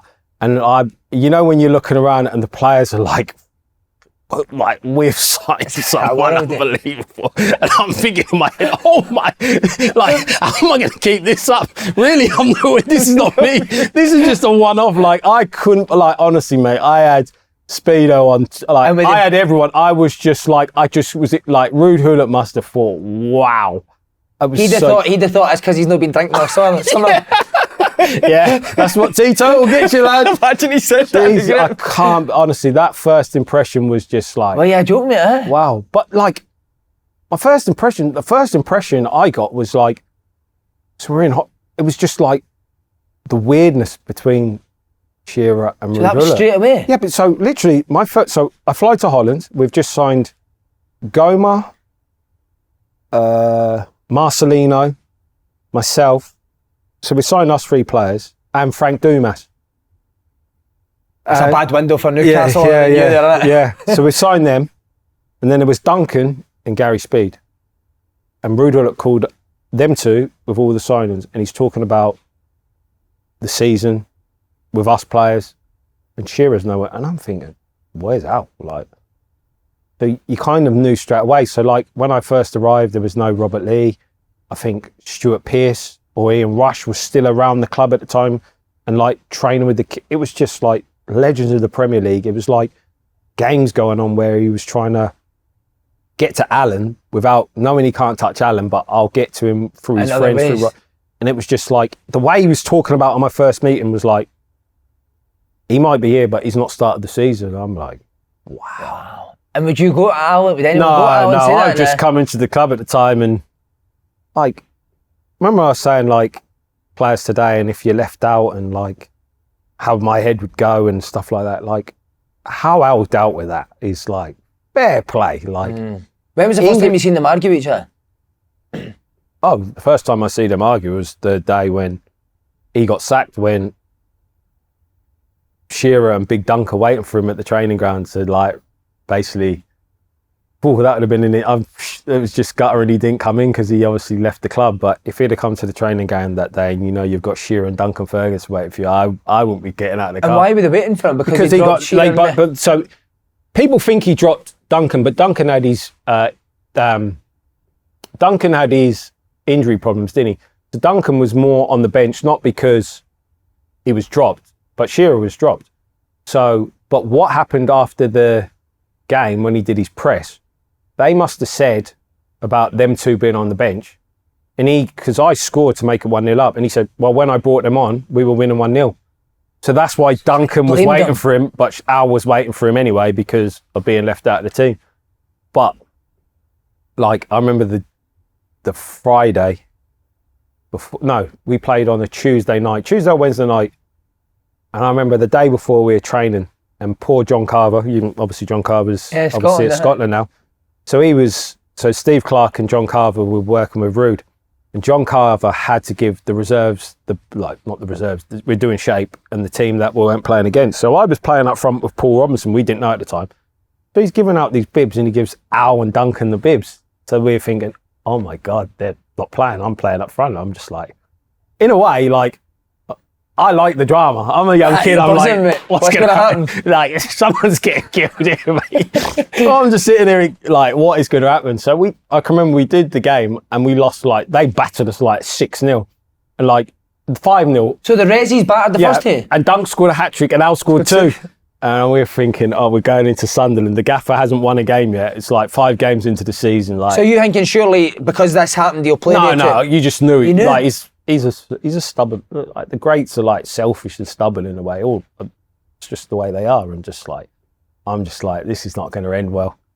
And yeah, I'll never forget that day. But did they say anything when they got put in the jobby team that day, or did you just leave it? That's what I'm saying. Like John Carver, like, you know when you're scared to give Al the bib, like, and Al just took it on and put it on and just like give a grin, like like I knew this was expected. And I'm just thinking, this is like England's main man, like captain of England, captain of Newcastle. Like, wow, I just can't get my head around like how professional he was. See, on him, Kieron, what about your first impressions of him as a player when you got to train with him every day, Shearer?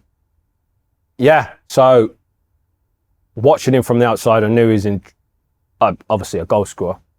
Like, you're seeing the goals he scored, the best goal scorer. I didn't realise how technically good he was, like his hold-up play. Obviously, players like play a lot of 2-touch at each other, and I remember playing him and you could just volley the ball at me and just flick up, volley it back to you, like proper technically strong. Like, all this sports science was coming in at the time of going in. He never went in the gym. He was the strongest man ever. So he shocked me a bit. Like, how can Alan Shearer shock you? I just thought he was a goal scorer, but he was much more than a goal scorer. What kind of guy? Yeah, Shearer. I always say this. I think that to be great players, you have to have a bit of selfishness about you. Like, and people get this wrong when I say, like, so he was captain of the team, but I thought Gary Speed was really our captain. You know what I mean? Gary Speed would be in every little clique, like whether it be the foreigners. He can move clique and checking up on everyone kind of thing.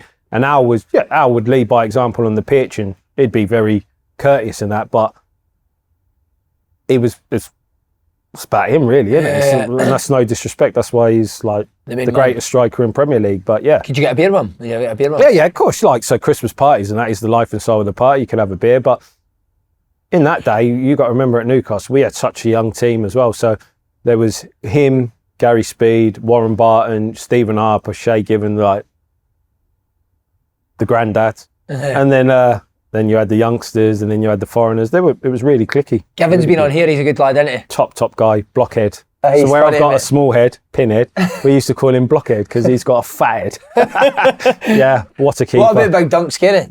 Duncan was like, I always say he's the hardest man in football. He was like, one day, like, he'd talk to you and like, you could talk to him for an hour, and then the next day you wouldn't get 2 words out of Dunk. He was just like, I've said down here as well. Very hard to thing, but I see him lose it a couple of times and was just like... When was it? So we played a 5-a-side, and I love the drama as well. So we were playing a 5-a-side, and his team's losing. He's got Pistoni in his team. So he must say something like, Pistoni, fucking, like, stop giving the ball away. And he was like, fuck you, Dunk, or something.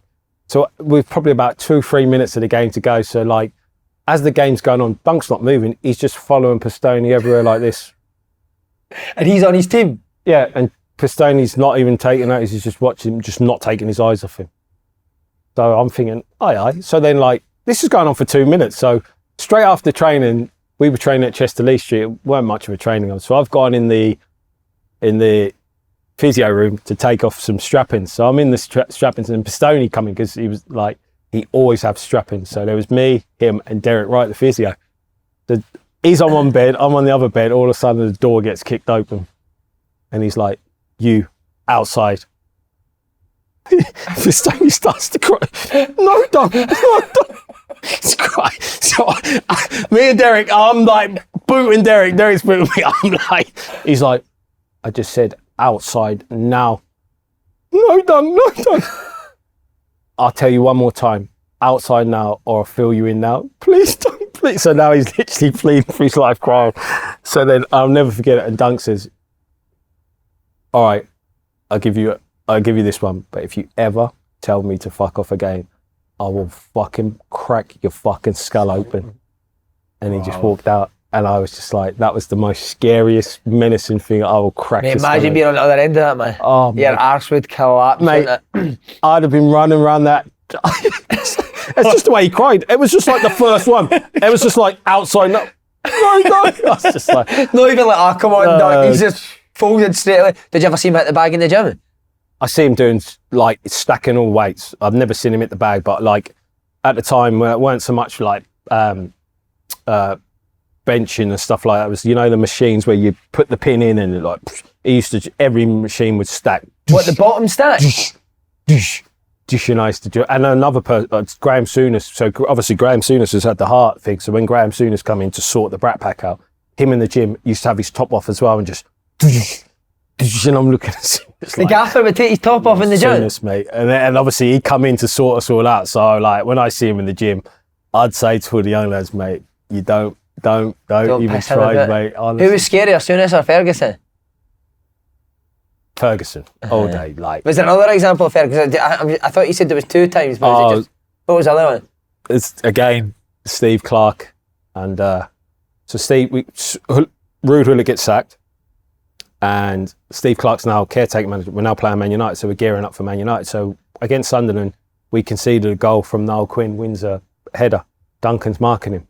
So Steve Clarke has the unfortunate thing to say in set pieces, Dunk, you obviously picked... What? I'm like, oh my God. Dunk just picks the ball up, walks up to him from about me to him and just boots the ball as hard as he can at him. Fucking just like...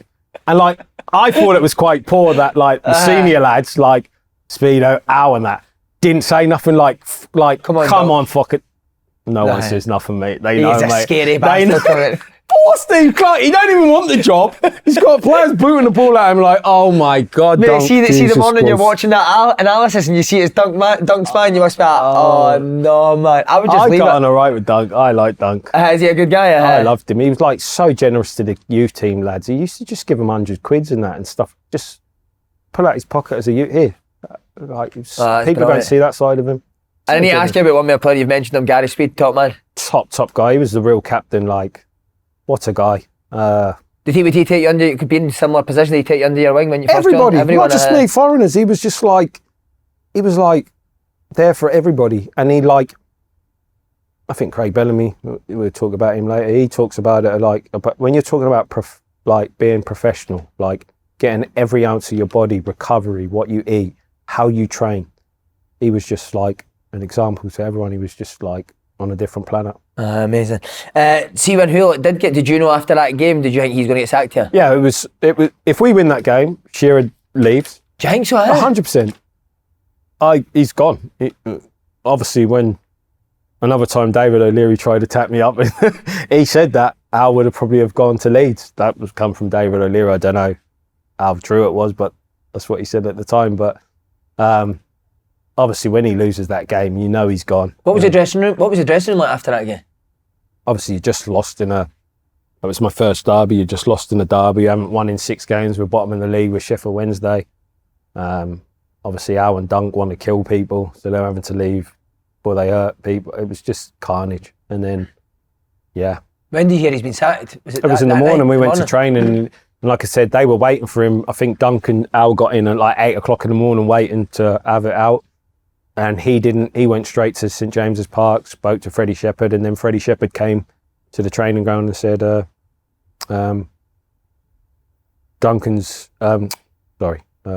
Ruud's gone and Steve Clarke's going to step in. And we knew that they didn't have to rush the decision because straight after the game against Man United, the following game on the Saturday, it was the international break when I obviously made my debut for England. So, who was your debut against? Against Luxembourg, and Bobby Robson was the guest of honour on the day. So obviously Bobby Robson got appointed the manager while we were at the England game. So yeah. Again, I love these things. When do you know you're starting your first game for England? I knew pretty well. So obviously my spellers in the England squad, so especially with Sven and Steve McLaren, you basically knew the England team before you turned up. Kevin Keegan was just off hunches, off like form. Or so literally so we were bottom of the league. How I got called up in the squad was like, oh, pleasant surprise, me and Al. And then I trained really well that week. And then because we were playing Luxembourg and we had a double header where we had to beat Poland in Poland. So we had one eye on that, Luxembourg, me playing right back. I won't have to do any defensive work. Gary or Phil Neville could be rested for Poland. And he just named the team on the Thursday, just named the team. And I was playing right back. That was it. And, did you fly your mum out for it? Did you fly your mum over? I was at home. I was at Wembley, in the old Wembley, and for 80,000 people. And I got 2 assists that day. I got brought down for a penalty, had another assist. We were 5-0 at half time. I had Wembley singing "There's Only One Kieron Dyer," so it was a perfect debut. My old youth team manager, some old Ipswich players, I got them all tickets. My family took a bus load from Ipswich, so it was a great day in the old Wembley. I know you said you wasn't a nervous training first team, no nervous. No, I remember doing my press conference and I was saying, like, I'm playing against better players in the Premier League. No disrespect to Luxembourg. Like, I've just played Man United at Old Trafford and we've lost 5-1 and playing against, like, the creme de la creme. Like, I'm not going to be scared against Luxembourg. But yeah, there was no nerves. That was probably the only time I wasn't nervous playing for England because, obviously, because of the golden generation and the hype that was surrounding us, I started to play with fear with England, and my motto was, don't give the ball away, get it to A to B as quick as possible. Instead of just going playing yourself. Yeah, because obviously you see what happened with Neville brothers when they give away the penalty, Bex when he got sent off. It's like the media were on the players at the time and the fans were, and rightly so, because we had the golden generation, but we didn't live up to expectations, but you were worried for the repercussions. So I never played, obviously I played a few good games for England, but I'm saying I never played as well as I did for club, and that was because of the fear factor. Yeah. Did Bobby Robson say anything to you that day about Newcastle job? Just say, see you soon, really. It was just, he's come around shaking your hands, and he was like, basically, don't get injured, and I'll see you soon. And yeah, I was obviously ecstatic because of the Ipswich connection. And so that that came out in the press at the time that he was linked with the job? Or yeah, so it got confirmed that he was going to be our manager as the week was progressing. Right. So by the time the game come, he was our manager. So like, yeah, and it was just like when things are written in the stars, it was written in the stars that he was going to be at the game and he was going to be guest of honour. Just before we go on to Bobby Robson, how did you find the nightlife in Newcastle? Oh, ridiculous. So again, like I said, I never broke rules. So for example, it was 48 hours before a game there. You beat 49 hours? But literally, it was a student night every night. So say if we had a game Saturday to Saturday night we'd be out, Sunday night was Julie's, Monday night was Tiger, Tuesday was like another club. It was like carnival. It was like just like every night. Who were the boys you just all the young lads, because and you got to remember at the time as well, the majority of the time we'd be winning most games at home. It was like St James's was a fortress. So if we didn't win, we wouldn't go out in Newcastle. We'd obviously just get a driver to take us to Manchester to get out, let's say, or something like that. Yeah. But then, like, we'd be out, and that would be all the young lads: me, Woody, Cole Court, Shola, Jermaine Genius, Craig Bellamy, Loa. Did I say Nobby Solano? Solano, did he like it? Jonathan Woodgate. Nobby Solano used to fight. His family opened a salsa bar in Newcastle, and we used to have lock-ins in that and that. It was. What, his mum and dad? No, it was just like his sister and uncles and that come over and started a life out in Newcastle. Like Bobby's like probably my team and my hero. If you take away Al and Shay Given, Nobby Solano's got to be the biggest icon at Newcastle. He's my favourite player to play with. He's like I put him in my. Well, he's your favourite player to play with? Yeah, I put him in my best ever 11 all the time. He's like, what is he? His delivery was a joke. Just everything that we just had. You know, some players you have chemistry. We just hit it. Like he'd probably say the same. That I was one of his favourite players to play with. Do you think the full squad was happy that Bobby Robson got the job? Oh, 100%. So, what was his first day? Where does he come in? What does he say to you on his first speech? You remember? More individuals. Like he took Al in. Like he gave Al some harsh criticism, basically saying like, you're not doing work outside the box. Why? I wanted to sign you for Barcelona is because you could run the channels. And it was extraordinary. Like I said, I've seen him drop. I remember him dropping Jermaine Genius and Titus, dropping them from playing in the new camp with playing Barcelona, and he's dropped them both for probably the biggest games of their life. And they've both come out of the meeting after being dropped thinking they're the best player in the world. Like he just had this uncanny ability to make you feel like, it was incredible. And did he ever do that with you? So I think a lot of Newcastle players would say, so we weren't player and manager, we were father and son. So wow. And people can't work out, like it's so hard to put into words our relationship. Like we were like father and son, we would argue like father. Like I've had the fallout with Bobby and people are like, how could you say you got respect for Sir Bobby and you disrespected him and that? And yeah, it was completely wrong what I did, but the person I love, one of the most precious people in the world to me is my mum. I've had plenty of fallout. You have fallouts in life, and like you said, like just because I had a fallout with Bobby doesn't mean I didn't love him, respect him. He was like my second father, and I was like his son. And we had no one can. I think Craig Bellamy's got the best, like the way of putting. He said that is just the most unique relationship he's ever seen. Between where do you think that came from? Why did that happen? I just think it's because of the Ipswich connection, and because I was again like I got such terrible advice when I went to Newcastle. There was no player liaison officer at the time. I'm buying a bloody flat in the quayside straight away as a young 19-year-old. I've got no mum with me. I've got no girlfriend. I'm just there on my own. Like all the temptations. All of a sudden, I've gone from Ipswich to now a millionaire overnight, and he just looked after me as a dad. And like I remember my first big operation at Newcastle, and I had a stress fracture in my shin, so I had to cut the bone out. I had to cut a piece of bone out of my hip, put that in my shin, pin it all together. So my mum had to come up to look after me, and Bobby Robson didn't know this, so I come out of hospital after 2 or 3 days. So I'm in the flat with my mum, and my buzzer went. And my mum's like, "Hello? Hello?" is Kieron there? So she's like, it's a Bobby Robson. He just comes in, spends the night with me and my mum, watching a movie. My mum's cooks him dinner. He's just there, just like.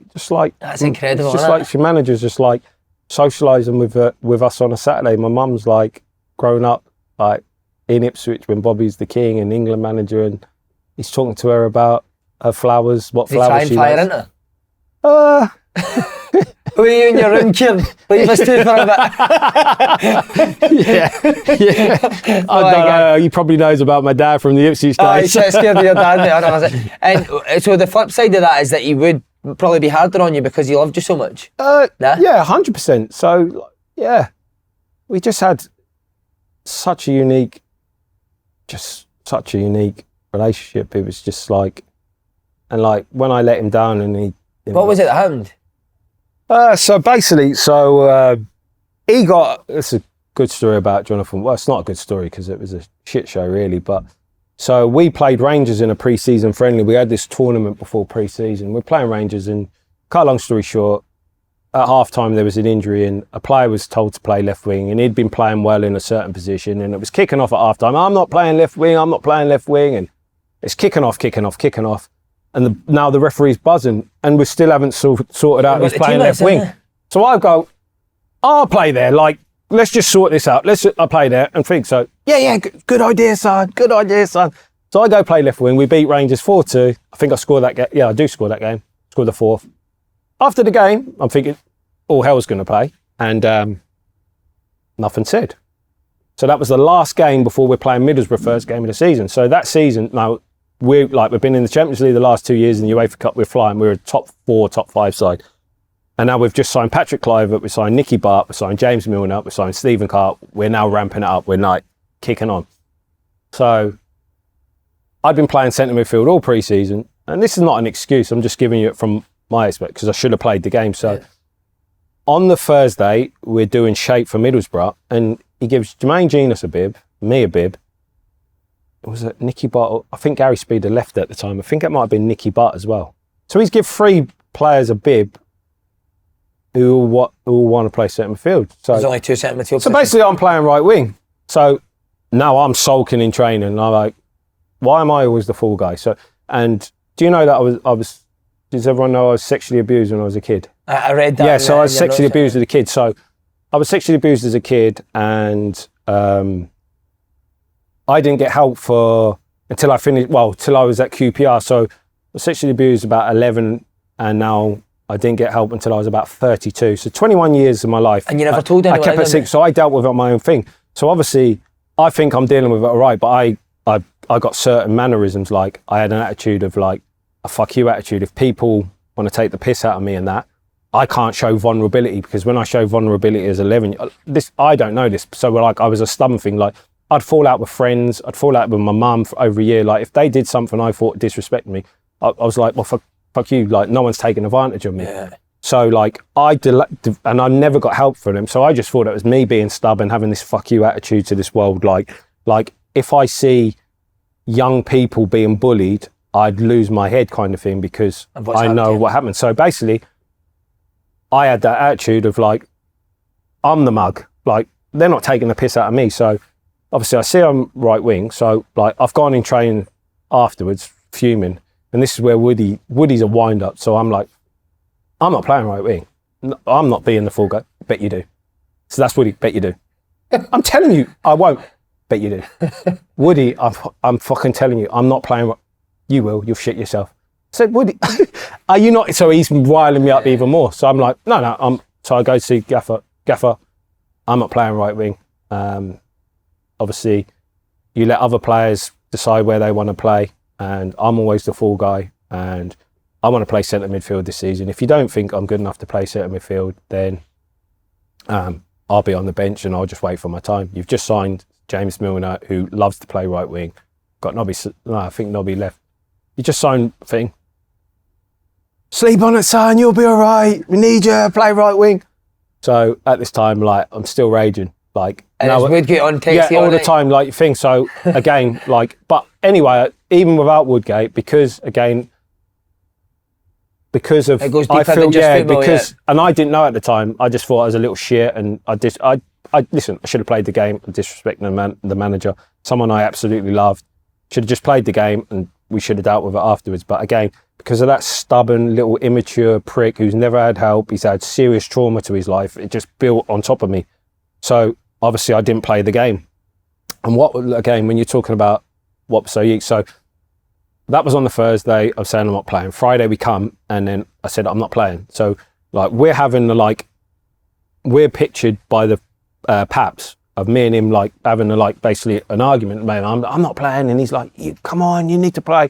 And the Paps have got, so the story is starting to brew. Well, they've got that. I think one of the lads in the change room obviously leaked the story. Rightly so. That happens in football. And like I said, I should have played the game. So we played the game on Middlesbrough. And what makes it worse is that, so we're winning 2-1 and he tells me I'm now coming on. Where does he put me? Wide right. Wide right. So, and also Shearer's coming off, and so me and Patrick Kluivert are coming off. Shearer and James Milner are coming. Shearer and James Milner are coming off. Me and Patrick Kluivert are going on. I'm assistant captain now that Gary Speed's left. So Shearer's coming off, gives me the armband. So I'm thinking like, I know that I've disrespected my manager and my team. There's no way I can put the captain's armband on. So I'm like, who can I give the captain's armband? And I was either SHAY Given or Stephen Harper in goal. So I've ran to halfway, just short of the 18-yard line, and flung the thing and said, put that on. So you can know what the story's going to be. I flung the captain's armband in disgrace. So anyway, cut a long story short, they're closing down for the minute. I end up in the right back area with Zenden, and Zenden's gone down the line, and I've slipped because I'm wearing moulds. Slipped, they've crossed it, they've scored at the thing. So I've refused to play.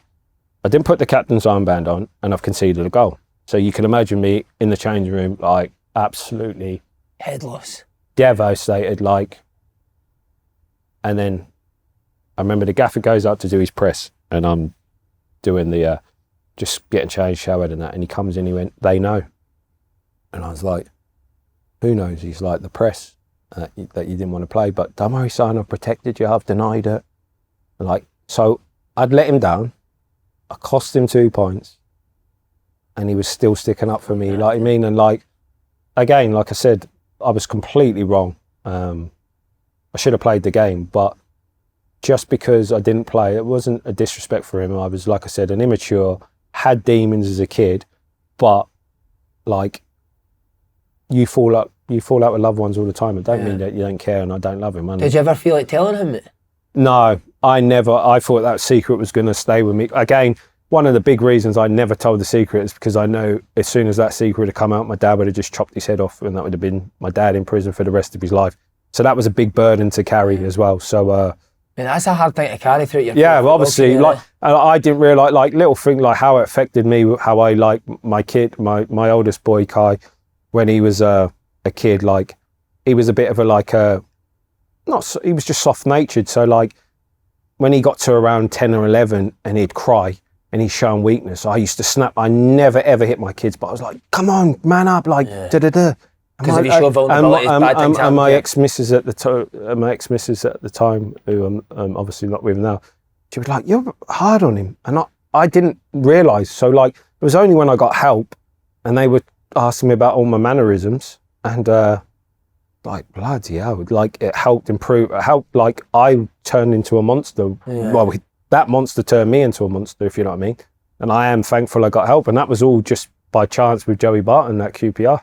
What was it, Joey Barton that told you? No, Joey Barton just got, he got the therapist in, and he came in as a mediator between the players and Warnock and that, because it was kicking off with Joey and the players and the thing. So he came in as a mediator, and then they were basically, at the time, my mum and my ex thought I was depressed because of all my injuries. So I was like, can I have it was Peter Kay from the Sporting Chance Clinic. No, the comedian Peter Kay, I shouldn't have said that. I don't think he could solve my problems. So, I just sat down with him and I was just telling him about, they think I'm depressed and blah, blah, blah. And he was like, there's more to it. You're not showing signs of depression and that. And I'm just thinking, I am not telling you shit. And then he just kept probing and saying, come on, something. And then I just spilled my hearts out for probably about 2 hours of just crying my eyes out. And he was just like, it all makes sense. Like, you probably see how I don't get eye contact with people because of what happened to me as a little kid.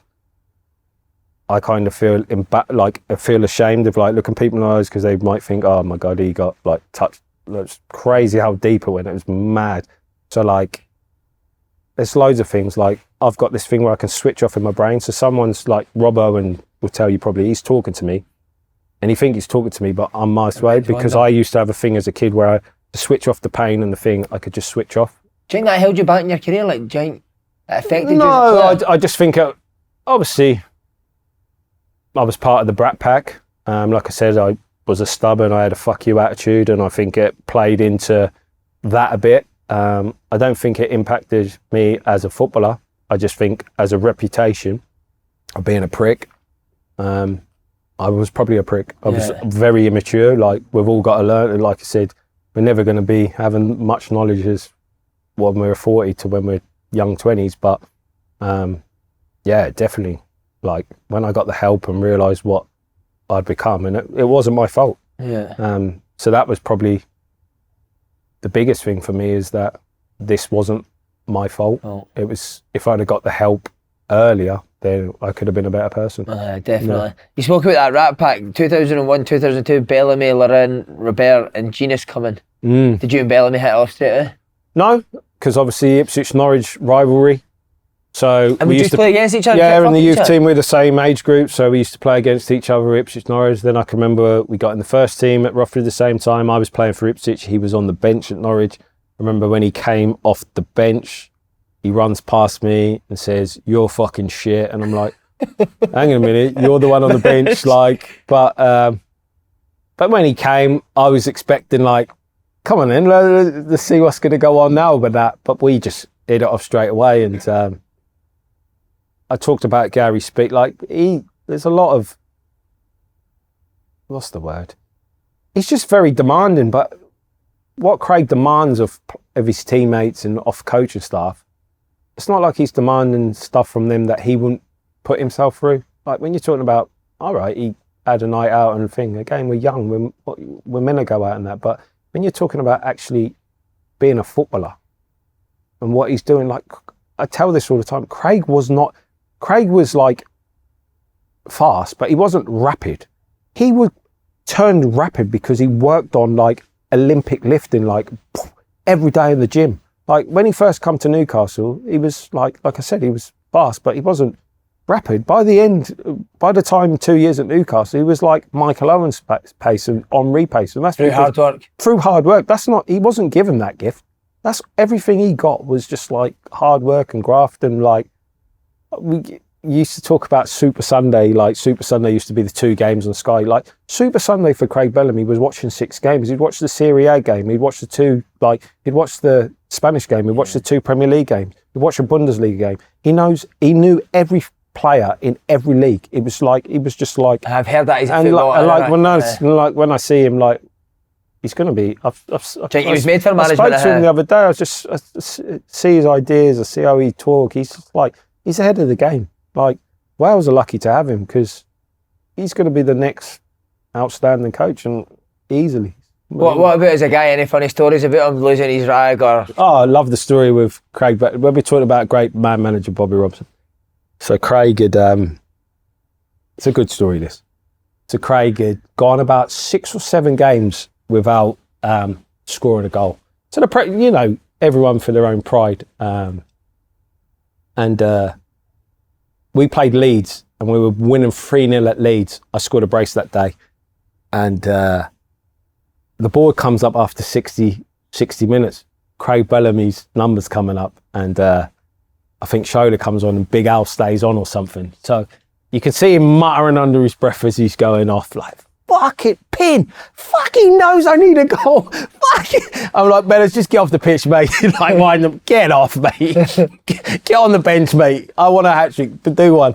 So, like, I could just see him raging, like, moaning on the bench. So, like, as the game's going on, like, I'm still looking at it. He's still moaning at everyone on the bench. So, anyway, cut long story short, we get into the change room And Bella's is like, fucking joke, like, Gaffer, like, you know I need a goal, like, confidence and da-da-da-da, I do all everyone's work, da-da-da, I'm running corner flags, I'm getting booted and da-da-da. And the Gaffer's like, all right, no, it's not all right, like, da-da-da. And the Gaffer went, Gazza, Ronaldo, Figo, Stoichkov, Van Nistelrooy, just real, like, Romario just reels off like 20 of the most, like, unbelievable players. These are the players who I coached. Who the fuck are you?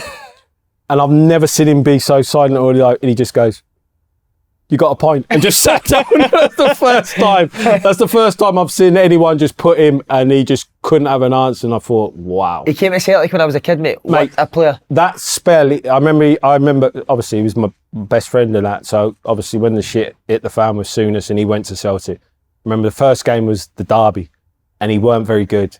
And there was a bit of stick from him. And then I remember it was like, he could have had like, 10 goal of the season. Yeah. Like, what about the one when it comes to Armas? And I've never told him this and I've never said it publicly, but like I said, we were like a Champions League team, top 5 team.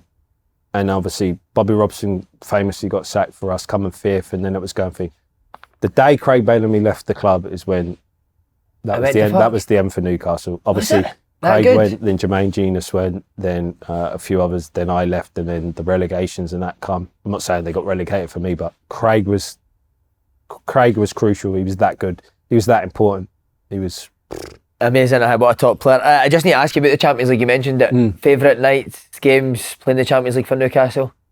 I think you were in a group. The Feyenoord game. So we lost the first 3 games, and then you won the last 3. Yeah, and then we lost the last 3. So we obviously beat Juventus, and then it was such a weird league that every team in the League of 4. So it was when you had to go through 2 leagues at the time. So it was like the League of 4. Any team could have qualified. Still, it was really mad.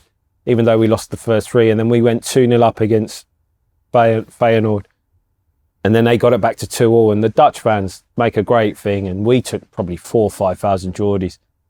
And then in the last minute, I've chested the ball and pretended to volley it, and the centre half has done it, and I've chopped him, and I'm clean through 1-on-1 to like get the thing, and I've side-foot and the keeper saved it, and I'm thinking, oh my God, I could have been the hero. Yeah. And then Bellis comes in and things, and like 3-2, and we know we're qualified, like because of all the things on the bench and our fans. It was just like, wow, this is football. And then, like you said, after we qualified from that group, we got the group with Barcelona, Inter Milan, and Bayer Leverkusen. And like for me personally, playing against Xavi, like was just like. Was he the best you played against on that stage? Yeah, like I always say, yeah, Xavi's the best I played. Like we were playing a 4-4-2, and they played 3 in midfield, and Motta, Xavi and Riquelme as the 10. So I'm not joking, because I was quite a fit lad, and Gary Speed was. I reckon me and Gary Speed run probably about 15k that game, and probably touched it 3 times. Mate, I don't think you can stick any 2 midfielders in against them. They 3 are popping you. Riquelme was, and then they had Overmars high up on the thing. They had Kluivert in his prime. They had a heavy team. Bellamy got sent off and received a 3-game ban, and Shearer also suspended for an elbow on Cannavaro. That team there was a lot of that in that team. Yeah. So everyone says about their suspensions, because I think the games that they were suspended, I think we beat Bayer Leverkusen home and away. I think the game that killed us when Bellas got sent off, when we lost it in Milan 4-1, I think Bellas got sent off. But even if Bellas would have been on the pitch, I think Inter at that time, the way they played that day, I think Recoba played as well. They were a heavy team. It was just like... Remember Shearer and Keane? Remember that? Were you playing that game? I was injured. That was again, talking a good story. So, obviously, we go 4-3 up. Roy Keane gets sent off. So, just before Roy Keane comes up, I come down players had their own boxes. So, I had my box with my family and friends, and I've gone down to the change room just by the dugout area, because I want to see like the last few minutes and obviously congratulate our lads.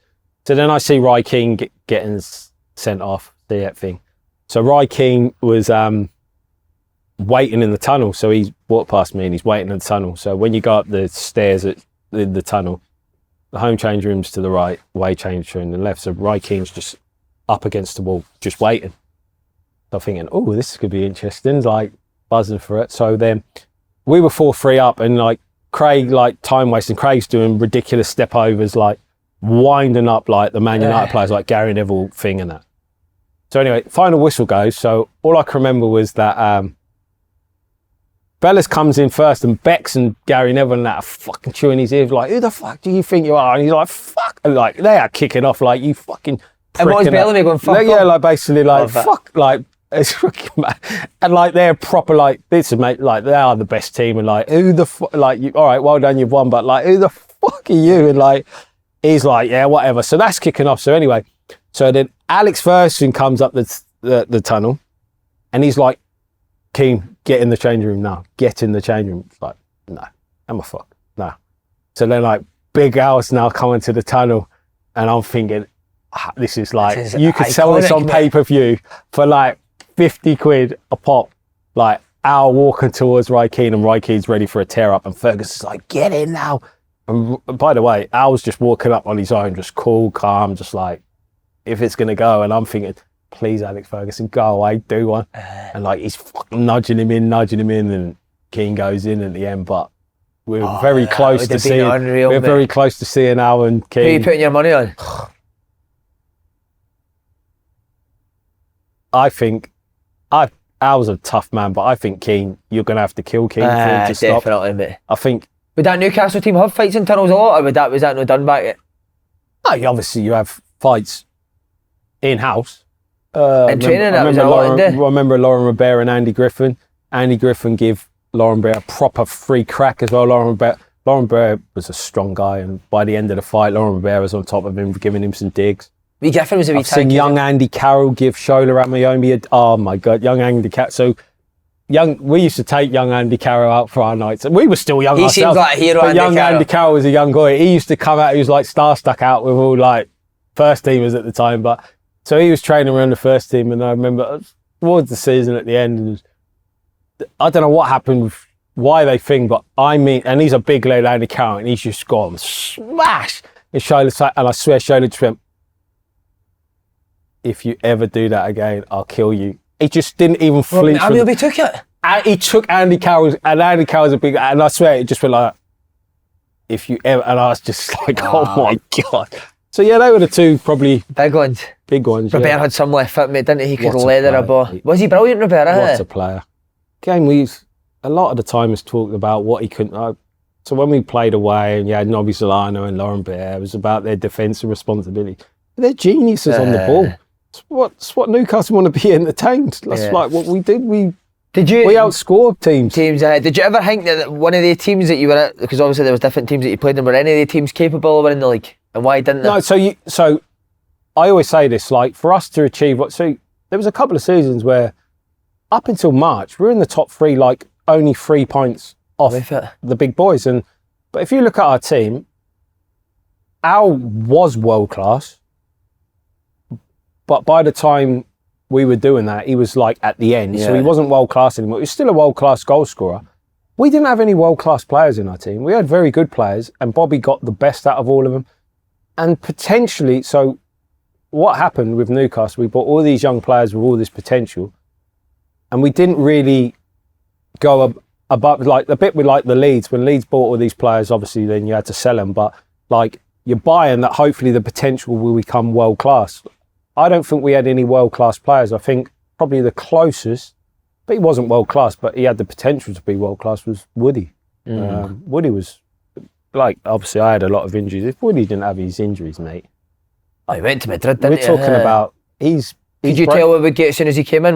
So again, talking about banter, like, we're all horrible footballers, aren't we? So, like, he went to Real Madrid, absolutely buzzing for him. And then, did you ever see? So he goes there injured, so he doesn't play for a year. Did you ever see his debut? OG, remember that? He got an OG, and then he got sent off. So, like, just imagine you've got sent off an OG, and then you go to your phone, and it says Pinhead, and there's just me like laughing down the road, like,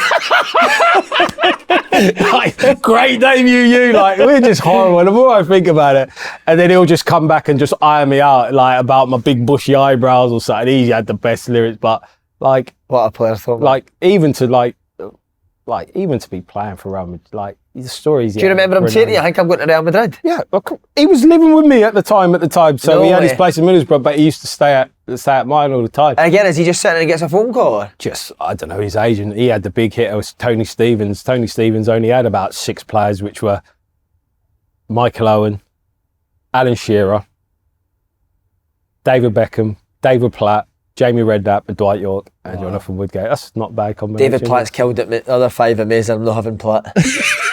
David Platt got serious dough. Is it the same thing that you were doing with your pals when Woodgate found out about? Is he like Real Madrid? Do you?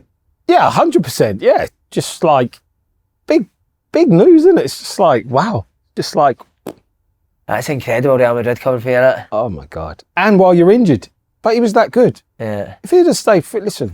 Would John you be Terry, liking it? I think he breaks the John Terry and Rio cycle. Do you, mate? I think he was that good. He was unbelievable. He could do everything. Quick, unbelievable on the ball, strong. Could get tight, read the game. Did he like United as well? Yeah. Woody, mate. Woody. Would he spend a few quid? No. So we all like little things like straight after the season, we used to have a ritual that we all go to New York.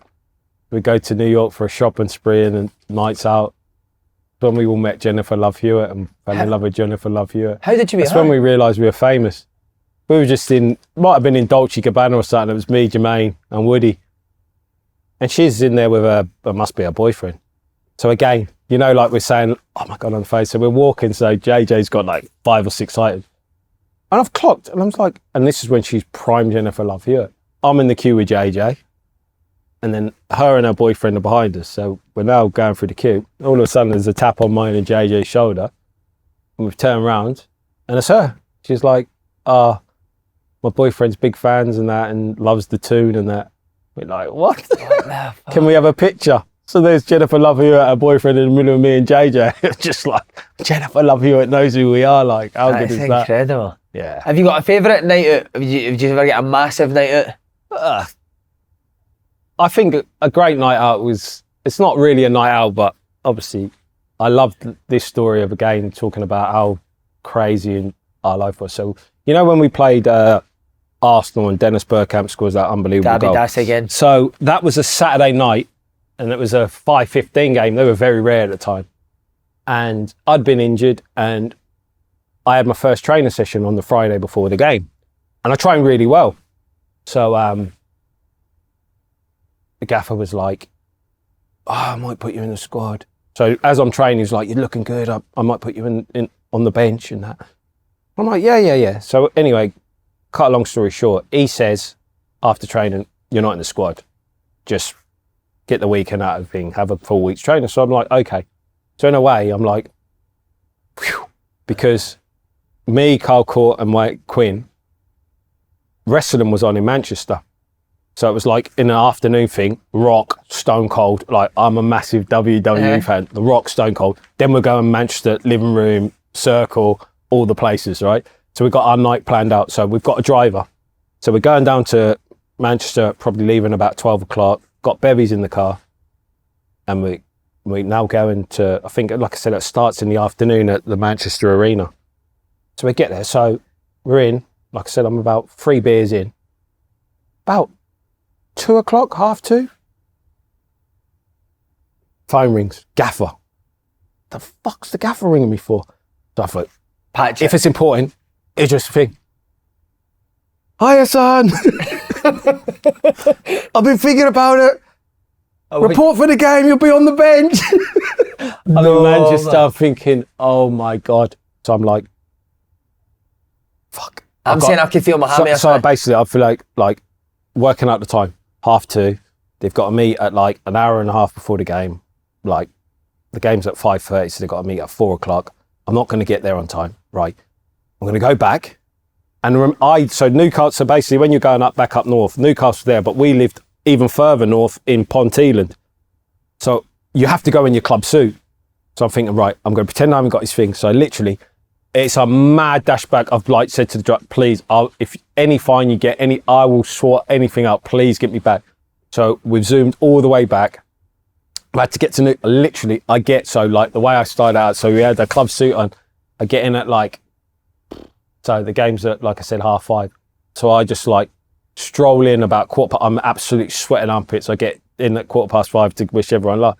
And the gaffer's like, "Where you been, son?" I'm like, "Oh, what do you mean?" It's like, "I've been ringing you." I'm like, "Oh, I didn't get it." He was like, "Oh, no worry. I was going to put you on the bench, but I decided I didn't want to." I was like, oh my God. But like, just the madness of like, that was just like, just the craziness that come from Newcastle, where I thought I was going to be seeing the Rock Stone Cold and having a great night at Manchester, and then having to peg it back for Newcastle. Yeah. What a life, mate. I need to ask you about Kluivert quickly. What was he like? Because somebody told a story on here that he had a night out with Whitney Houston in a World Cup. He was. You know, big names. Patrick Kluivert. So like, he was our hero, and so when he came, like, he was a hero for what he did on the pitch. But then, like, when he came to us, he wasn't at the prime and at the end, and he became a hero because of his antics off the pitch. He loved the night. Like, he would have house parties back at his house. He was just on a different stratosphere of just like party animal. Did you ever have any big names over? Or? No, but I have heard the Whitney Houston story and that. But just like he looks like a cool guy, mate. Yeah, he's top guy. But saying that, for someone top guy, like, Bellas was a bit disappointed because he dressed a bit like a tramp on nights out. He was like a tramp. He was like, "You're Patrick Kluivert, like, any danger of like..." Would you give him a bit better? Yeah, better. But Bellas was like, "You are a tramp. Like, what the hell? You're Patrick Kluivert. Like, you've been on like 150, 200 grand your whole life, mate, a week." He was a joke at Barca, mate, wasn't he? He was a joke at Barca. Remember Ajax, what was it, 17 when he scored, and like, just on a different planet. But a top man, Yeah, top guy. But only a top guy because of his off the pitch. And it was like a game. But even in training, like, you could see he's technically on a different. He's finishing like. So obviously, I've got the chance to see Shearer finishing with everything was just. But he's like technique for volleys and that. It was just like textbook. Like, he should be a striker coach. The way he's like, his technique was just like. Top guy. And he should have taught his son how to fucking strike a ball. When did things go wrong for Bobby Robson? Was it not long after your thing so that he left? Probably about 5 games later. And I remember the game, it was against Villa. So I got left out of the team, and then you got to remember I was getting booed by 52,000 people every week, rightly so. Why you mate? Constant? Yeah, because it came out in the press. It was bad. I deserved every bit of stick I got. Obviously, I never told the story about why. Not just the thing about another player had done it before, and that was. I'm not going to pass on the buck. I took it like a man, but I'd play a couple of home games. I remember playing Norwich, and I've never ever wanted to be a substituted ever on the pitch. I've always been and when my number come up and the whole crowd went like screamed in delight at St James Park, we played Norwich, we drew 2-2, and I had to come off the pitch. It was like relief, but the amount of ridicule I got, and I was like, oh my God. So then we drew to Norwich, and the pressure was on the gaffer, and we had Aston Villa away, and he pulled me in to say, look, I'm taking you out of the firing line. It's like thing. And I said, to be fair, the only 2 games I've played have been at home, like where there's 52,000. Our away fans, there'll be 3,000. Away fans are already the best. And like, you need this result. Like, and he was like, no. And he decided to drop Shearer that day as well. So it's like 2 managers left out Shearer, and then obviously we started off on fire against Villa. I think we took the lead and then lost 4-2, and then he got sacked. And I remember when he came to the training ground to say goodbyes, and when we hugged, one of them hugs in one of them movies and no one lets go. Yeah. It's like, oh my God. So you could imagine the guilt and everything. But did you feel a wee bit responsible? Of course, because of what happened, the thing. And did you say that to him?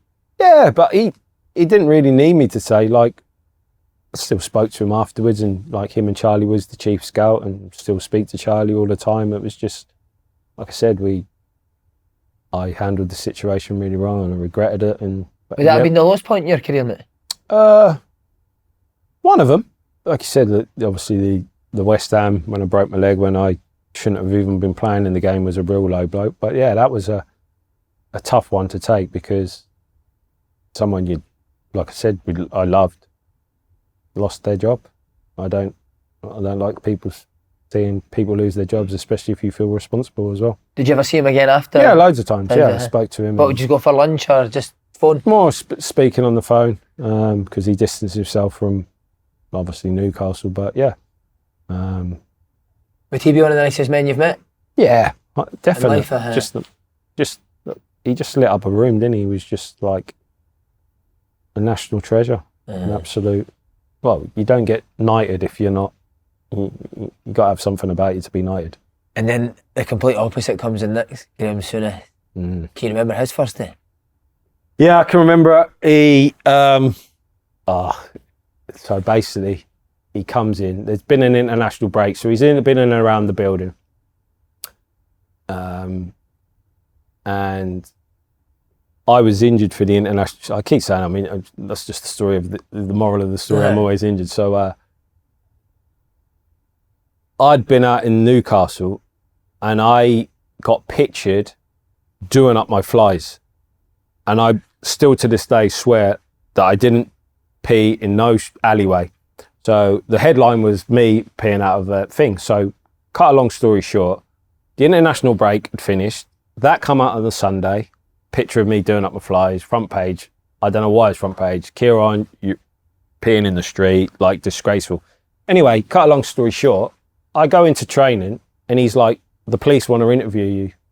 And I'm like, what do you mean the police want to interview me about you peeing in the street? This is the first time he spoke to you? Yeah, no, he'd been around the building, but this is like the first time. Yeah, because I'd been injured and it only, because it was international break and we had hardly any players in because they're all internationals. He was probably in Portugal now, the gaffer. So we have to go to the police station. So literally it's me, Graeme Souness, and this copper is reading me the riot act saying that about me peeing on the street and we want to caution you. I'm like, I didn't pee in the street, mate. He was like, we've got CCTV footage. No, you haven't. Yes, we like talking to me like, I don't know if it was for ego or whatever. So anyway, this is going on. I'm like, can you please get the CCTV footage? I know that I didn't pee in the street, so I don't know what I'm hearing. Anyway, this thing, he's trying to say I've got to accept the caution. I said, I'm not accepting the caution. I'll go to court. I'll do whatever. I know I didn't pee in the street. And Souness is with you. So Souness is there and all, right? So anyway, we get out of the car, we leave there, and there was a player liaison officer called George at the time, an old man, great fella. So he's the driver at the time. So Souness gets in the front of him, I'm now in the back, and he turns around to me and he looks at me and he says, if I ever have to do anything like this with you again, I'm going to beat you up. So I'm like, what the hell? Like, Jesus Christ, I've done nothing wrong. So I'm like, he's on a mission just to iron everyone out, right? So anyway, we literally pull back into the car park at the training ground. And he's like, oh, fuck, I had enough of this shit. Get everyone in for a meeting now. So he gets everyone in for a meeting. So at the time, there was another story printed that, so Nicky Butt was playing for England, and that was when they played Wales. And apparently Bellas and Nicky Butt had an argument in the tunnel.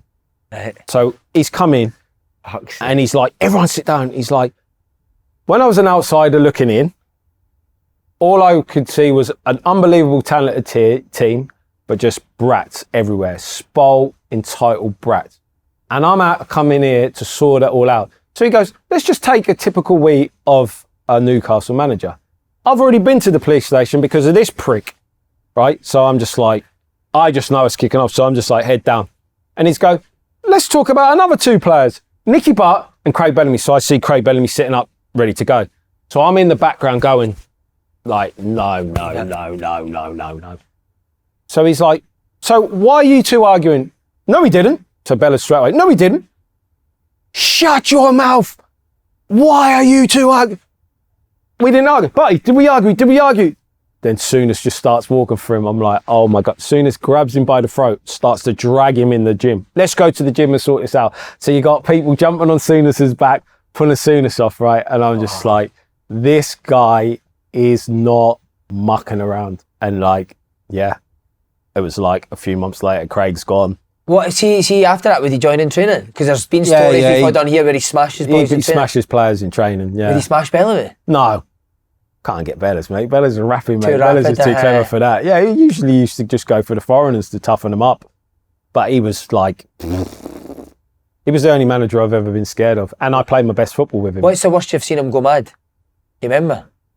Oh, Laurent Robert. So, and I always think that he played this right. I think that we would have got to the final of the UEFA Cup. So we played Sporting Lisbon, and it was after the fight with Lee Bowyer and that, and we played Sporting Lisbon at home, and we won 1-0, and then we went to away. So when we were in away, you know, when the foreigners do the prep and it gets misinterpreted in a French newspaper. So Laurent Robert obviously did this interview and said, basically Hammer and Souness.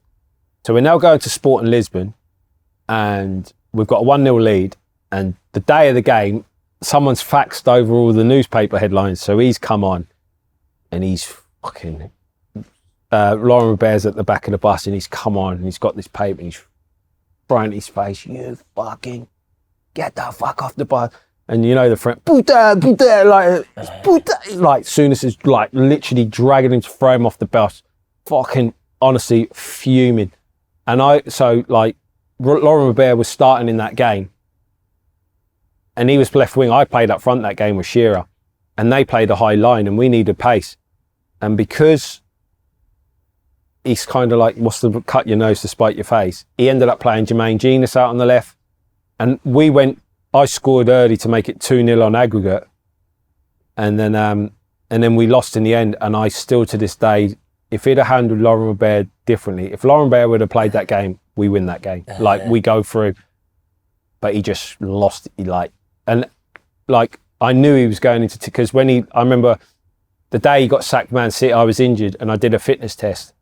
And I failed the fitness test, but I said, I knew this was his last chance. And because he really loved me as a player, and I played really well for him, I said, I'll play with a ripped hammy. I said, I want to play and give it. And he was like, no. And he'd give up. I've never, for someone who's such a warrior and a fighter, he'd give up. He realised now that where he was at Liverpool and Blackburn, and a manager managed everything. He knew now with today's football players who've got too much power, and he'd give up the ghost. And it was inevitable that he was going to lose his job. You said that you loved him. Why did you love so much about him? Because just his honesty? Because he was, because of the scare feeling, and I just felt that he could beat me up at any time. He just kept me on my toes, literally, I've never had that with any other manager, that I just was so, scared to do anything wrong. So, obviously, our best spell at Newcastle was the Bobby Robson days, but I had a period when I started to win the fans back after Bobby got left. I had a period where I felt unplayable. I need to ask you then, when did it first start between Souness and Bellamy? Obviously that happened early on. Did they then make up and then it flared up again, or was it just a constant battle heads? So cut a long story short, it was Bellas was feeling something, and it was one of them where, if I'm right, he could play and risk it. If you're one of them injuries, you are risking it. You're putting yourself at risk. And I think if he'd have been playing up front, he'd have probably risked it. If he was playing fucking right wing or left wing, he weren't going to risk it. He was going to save his body. Why am I going to... But anyway, cut a long story short, someone in the squad told Souness that Bella said that he's not going to play if he's playing on the wing. And you boys hate playing on the wing, didn't you? Yeah. So, again, someone's grass. That's just football. Obviously... Definitely Nicky, but... No, obviously, Bellas probably thinks it's Shearer. I don't know who it was, obviously. So that's where a bit of their friction started. And then, so Souness brings Bellamy in and says, what's this all about? Anyway, it got resolved. So this was during the week, and then it got resolved, and we were playing Arsenal away. So he said to Bellas, look, everything's resolved. I get what you were saying, blah, blah, blah. Then when we get to Arsenal, Bellas is not even on the subs bench. So Souness lied to him or something. Anyway, cut a long story short, we're now warming up for the game. Jeff Shreves must say, who was the famous Sky reporter, must say to Bellas, what's going on with, why are you not playing today? Souness has said you're injured. He said, no, I'm not injured. So obviously he's basically put the manager in a position, and I'll never forget this. So we lose to Arsenal, we're on the bus, and we're on the bus, and so we're on the bus, and we've got the TV on, we've got Sky Sports on, so it cuts on to Souness's after the match interview, and they just said, we just had Craig Bellamy on, and he said he wasn't injured. So Souness said, look, I was trying to protect the lad. He didn't. He feigned injury. That's the reason why he weren't playing. So it's obviously, I'm so you're watching Bellamy watch us? So me and Bellamy are watching, and Bellamy's like, I'm not having this. So Bella's just like storms off the thing. So anyway, it goes back to the studio. I can't remember who's in the studio. So say it's like Jamie Redknapp. I don't know if it was still Richard Keys. It probably was Richard Keys at the time. Richard Keys. It's probably Richard Keys, Andy Gray, and Jamie Redknapp. So they're talking about the game, and they went, I just got to cut you. So I'm still watching this. I'm like, just got to cut you in there, Jamie. We've got Craig Bellamy. No way. Yeah, so it goes to Craig Bellamy, and Craig Bellamy said, he's lying. I didn't say I was injured. So then, like, I can't even remember that. Yeah, it was like a big thing. So then,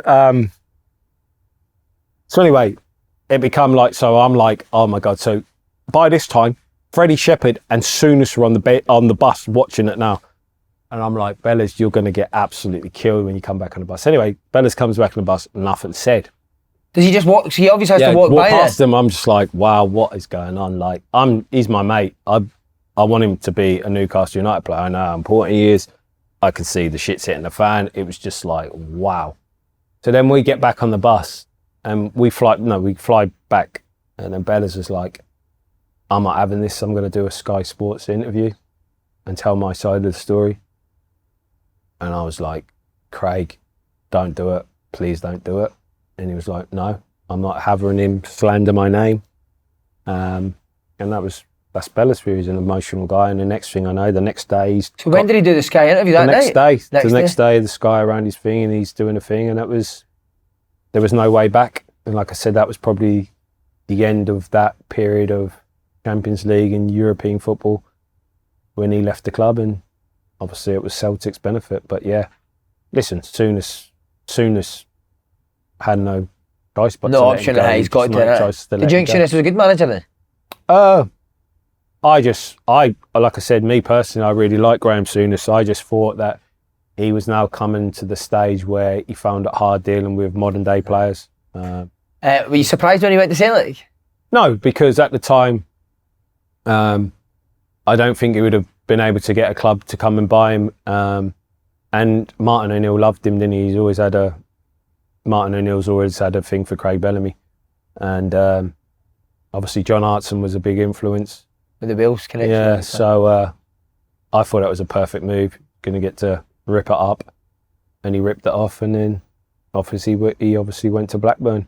I loved him at Celtic. He came in with a Ferrari first day. It's the first player I've seen having a Ferrari, mate, and I was like, ah. And then he would walk out, all the gear on, and you just think, this guy's... Do you know what was amazing about him, mate, and people didn't know this? We were in the youth team at the time. Yeah. So the youth team used to play right before the first team. So we'd play at 11 o'clock, first team we'd play at 3 o'clock. We were right next to Celtic Park. One day we were playing, mate, next thing, Craig Bellamy starts walking down, mate. He's obviously playing at 3 o'clock, stands, watches the youth team. Yeah, he loves football. And then you're going to work at the game after, and he'd be like, see, at the game, in the game today, you could have done this, that was good what you did. You're like, wow, this guy's a fucking hero, man. That's great. He's honestly, he's misunderstood. Like, I don't know, he craves perfection. Like, the reason he had his mental health issues and that, I just think he just doesn't have a filter to switch off. And I think, obviously, he's had a new child, a daughter, and I think that's kind of given him a bit more perspective on life, and he's in a great way at the moment. Like I said, even his interviews, I love it, mate, when he's talking about feeding the ducks. It's just. We've interviewed a couple of Bellamy Celtic teammates that said they were with him the night. I don't know if you were with Shearer or you heard he texted Shearer on a night out saying your legs have gone. When he was at Celtic, he was obviously on loan at the time. Do you remember that?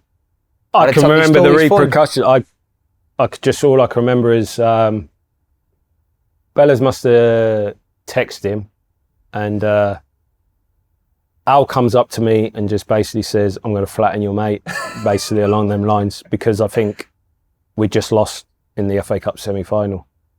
And then it's got a bit messy, and I'll come to my house, or you can imagine it. But again, and I think Al had every right to, because you just lost an FA Cup semi-final. I reckon Bellas, again, when you're in your early 20s, you're immature. Yeah. And like I said, I text Woody laughing about him at his debut. I just think Bellas was obviously thought he grassed him up and probably had a thing and thought this is a good time to give him some banter, and obviously the banter was wrong. I bet if he spoke to Bellas now, he'd probably say, yeah. Were they pal at one stage? Ever pal at cool. Well, I wouldn't never say they were best friends, but they were colleagues and they never had any friction. Yeah. Never had any friction, but yeah, bloody hell. Right, man. I would have liked to get that text if I'd just lost in the FA Cup semi-final. But there was rumours that it was Sutton that stole Bellamy's phone and texted, because obviously Sutton and Shearer were pals with Blackburn. That's what Bella says to me, but I'm like, I'm not so sure. Bellamy's got that in his locker, isn't he? It's game. You're just immature kids, aren't you? You're just like, fuck it. He fucking stitched me up. Fucking have that. No, like, would he do it now? Of course he wouldn't. Yeah. I need to ask you, mate, I know you've been told, I know you've been asked about a million times, the Lee Bowyer incident. Yeah. What was the actual argument over? Was it a misplaced pass? Was it a bad touch? I didn't pass him the ball. He thought I should, but I didn't give the ball away. And then about 5 minutes later, he comes to show for the ball again. I don't give the ball away. I give it to another teammate. You never pass to me. And remember, we're 3-0 down, so temperature's flaring. Then I said, you're shit, that's why I don't pass you the ball. That's a great shout. Yeah, and then you could see he'd gone then, and then he just was a madman. And I'm just like... Could you see a change in his face? Yeah, as soon as I said it, I just knew, and they're like arguing, and then... But still, I never thought it would come to that. I knew he was fuming. And then he's come to walk to me with his head, grabbed him, and then he's raining in punches, and I'm just like, I can't believe you're punching in front of all these people. It's just like, so... It was in slow motion, and then I've obviously tried to get a maker in, and Souness wanted to kill us after the game. The Shearer wanted us to fight, and I'm never Shearer wanted just to fight? Yeah, so Boomsong comes in first. Remember Boomsong? Yeah, Boomsong from Rangers? So we're in the change room, we're trying to fight each other, people are getting us thing, then Boomsong comes running in. You want to fight? Fight now! So I'm thinking, yeah, I'll fight now, like buzzing. And then all of a sudden I see the door boot open, Shearer's in next. You selfish, because obviously that meant we're both back. So the FA Cup semi-final I'm talking about, we're both now suspended for. Fuck's sake. And that was Shearer's last season. So you fucking, and blah, blah, blah, blah. So I'm like, oh my God, this is getting wet. And then Souness comes in, shirt off, tie off. What, he takes his shirt off? He takes the suit jacket off, undoes the side. Now I'm going to go watch the video. If I see in the video what I think I'm going to see, then I'll take both of you on. Then he goes out. So I'm thinking, this is just getting worse and worse. Are you shiting yourself? Not really shiting myself. I'm just getting to the stage. I'm just getting to the stage where now this is just. I've just had 52,000 people boo me at the early part of the season. I've won them back. I'm playing the best football ever, and now I'm back to square one. And then Souness comes in and he goes, "You're exempt. You." And then he just starts going into Lee Bowyer. Then Freddie Shepherd comes into the room. Freddie Shepherd said, "You should have punched him clean in his face." So now I've gone from hating Lee Bowyer to I'm going to stick by Lee Bowyer at the end of the day, like, because they're trying to find him 6 weeks' wages. If he doesn't take the 6 weeks' wages, they're going to sack him. Then the police are ringing me up saying they want to press charges, but I have to put the complaint in. And it just spiraled. So I'm like to the police, fuck off. And then I'm feeling sorry for Lee. Then me and Lee speak straight after the game. We're apologising to each other. And I'm just thinking, oh my God, I'm done again here. Like, but then, yeah, we had to do this stupid handshake. Just the worst. Whose idea was that? Souness got the cameras in, Souness and thing. It was just. He took his top off. It was just, yeah, he took his top off, got the scar out and said, you better take the picture. Did you get done 6 weeks? I didn't get one bit of fine. Lee Bowyer got 6 weeks' wages. It was just like, come on, mate. Like, I didn't think that was fair. I do think that he attacked me. Yeah, he did that. But still. Were you mates before that? Yeah, mates, before. Like, people used to... there was all loads of stories about birds involved and cheating and races. Like, everyone just throwing in Lee Bowyer's a racist and all that. And I'm like, that's just bullshit. Like, stop lying. It was just... We're losing 3-0 and he's a bad loser. Like, it is what it is. See, and this is quite negative, so I wanted to ask you, like, have you got a favourite game at Newcastle, you personally, that you played that you thought you were really good? Leeds. the season when we qualified for Champions League, we beat Arsenal. We hadn't won in London for about 15 games, and we went to Arsenal and we beat them 3-1 to go top of the league. So this was on just before Christmas. We then play Leeds so we just beat them at Highbury. So we're now top of the league. We then go to Ellen Road, and there's, like you said, Viduka, Rio, Fowler, Kuehl, Decor, all of them, and we go 1-0 up. They then go 3-1 up in the second half, and it starts down. And we come back and win 4-3, and that game was the best ever. So I remember we scored in the last minute. Nomi Solano, I put Nobby in, he slots it in. Again, Newcastle had the whole stand, and we scored in that end and celebrated. And even I remember the commentary, and it says even Sir Bobby does a jig down the he's like running down this. It was incredible. Like, when you're talking about like two unbelievable talents with all Viduka scored as well. They had Viduka as well, and like for us to beat Arsenal and Leeds back to back, that was just like, we're like on fire. I've been at a couple of Newcastle games at St James's. The atmosphere is incredible, isn't it? Yeah, it is. Best fans you played?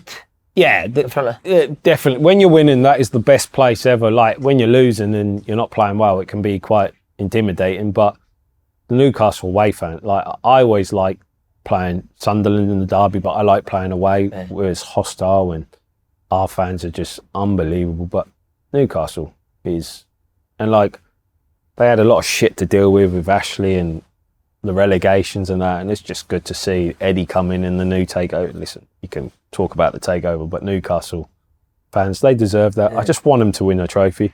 I really do. Just to see the place. I will literally tell Cookie I'm off for the week and I'm up to in Geordie land celebrating, because that will be a party once they win the league. Top, yeah. What a place. Top. Michael Owen comes in under Souness. You all must have been buzzing when you said Michael Owen there. Yeah, not many people know this story that Souness wanted Anelka and Boa Morte. So he's gone in saying he wants Anelka and he wants Boa Morte. And Freddie Shepherd was the one who got Michael Owen and Luque from Deportivo in. So I always, listen, I got on really well with Michael, and like I told you, like Michael before his injuries was unbelievable. But I always think what it would have been like differently for Souness if we'd have got Anelka in. Because he was a heavy player. But yeah, obviously Michael came in. I think he was holding out for Liverpool. I think he stated that, didn't he? I think he went for Liverpool. Said that. Remember Michael telling me the story that when Freddie came in and he met Souness and Dean Saunders, and it was Michael and his agent, and Freddie was like, there was a lot of to and fro, and Freddie was like, fuck this, Tony, in my office now, we're going to sort out a deal. And even like when Tony Stevens came back into Michael Owen, he was like, my God, the deal you get, like, you can't turn it down, yeah. So I always say that about Freddie, because Freddie got a lot of stick about when he was his time in Newcastle, but he threw his money where his mouth is, and he broke the world record fee for like Shearer, and the amount of money he spent, like, fair play to him. But yeah. Do you think there was something between Owen and Souness, because maybe he wasn't as No. Just listen, if you get a chance to get Michael Owen, like when Michael Owen's son, we had like 40,000 fans turn up at the stadium. Like, I've only seen that for Alan Shearer. Like, Michael Owen was England's main striker at the time. It's like, I'm not disrespecting Michael Owen when I said I'm just wondering what would have been happening if we got Anelka. But yeah, Michael came in, and by the way, his goal scoring record when he first started off was like a goal every two straight away, bang, bang, bang. And the reason why there was a lot of myths about Michael Owen. They said he didn't, because obviously he had the helicopter at the time, so he didn't live in Newcastle. That was a lie. He had a place on Darras Road, so he did live in Newcastle. So I think that was, again, I don't know if it's press or fans thinking he weren't committed to Newcastle. And then obviously he loved playing for England, so obviously everyone just thought he only cared about England. Obviously he got injured playing for England in the World Cup. So he was just riddled by injuries. Did you ever get his helicopter? Yeah, he used to rent it out to me, Nicky Bart and all that. So yeah, like to get us home. So But after nights out and that, you just jump in his not helicopter? after nights out. So like if we Go finished back to- training on Tuesday, we got Wednesday off. It would take us back to drop him off at his place, and then drop Nicky Butt off, and then drop us down to Ipswich. So That's incredible, serious isn't it? piece of equipment. Used to just land in gardens. Everything. It was just unbelievable. Was he obsessed with the racing of the horses? Yeah, me and Michael gambled on. I'm not into horses, but me and him used to like pick results, and like the favourite, you could pick them, and then you get the other team and draw them. We used to just not crazy money, but yeah, we Enjoyed used to it. like a gamble. Yeah, Was Nicky Butt a good guy? yeah. Nicky Butt was top guy, unbelievable. Nicky Butt was hilarious. He came like when we got him from Man United at the time. I think that's when we signed Kluivert and that, and the teams like that. We were trying our hardest to like crack the top three. It just never happened. And then Shearer fell out with Owen as well. Shearer fell out Yeah, with Owen that as was. well. I'd left Newcastle at the time. That was more. I'd left, but that was obviously when Shearer become caretaker manager. Again, I think Michael Owen said he wanted to play, and I've read his book. He says that it was. He told Shearer he'd play. Shearer didn't think he wanted to play, and they kicked off, which is a shame because they were close. They had the same agent. They were both with Umbro. He was the next Alan Shearer. Did you always stay on the right side of Shearer? Yeah, I never fell out with Shearer. No. Never, ever. Like I said, I got on all right with him. Yeah. The driver I used in Newcastle, he uses the driver Lawrence, and sometimes I'll ring Lawrence and Al's in the thing, and Al would send messages about when I was ill saying, I hope he's all right and keep your head up. I was all right. Yeah. I was fine. 2005, 2006, you injured a lot, and then Souness loses his job as well. Do you think that played a big part? Because you were such a big player for him, weren't you? Yeah, basically, Yeah. I signed the new contract because as soon as he was, like I said, he showed a lot of faith in me, and that's why I asked to play when I was injured in his last game. I felt like I couldn't ever get on the pitch, and what made it worse is at the time I didn't realise. So I had hamstring problems at the time, and I went all over the world, back specialist, Germany to see Muller Wolfart. I went everywhere trying to suss it. Every time I come back, grade one. Grade one means very minimal injury, do my 2-week rehab, come back. So again, I'm being put in the position of being looked after by these professionals. And it got to the stage where I had a year of hamstrings. Like I said, Souness gets his job, and I'm thinking now, I might pack this in and we can't get to the end of it. Like, what the hell's going on? I can't keep going through this. What age were you then, sorry?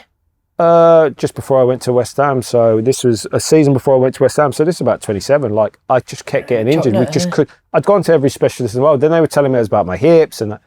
So anyway, Souness lost his job. Glenn Roeder comes in. So Glenn Roeder's like pleads with me, like, before you do anything stupid, because I was quite emotional, you could say, go and see my old physio at West Ham, John Green.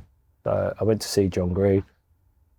He strips me off and just to my slip, and he's assessing my body. Straight away he goes, oh, tense up your glutes, which is your bum muscles.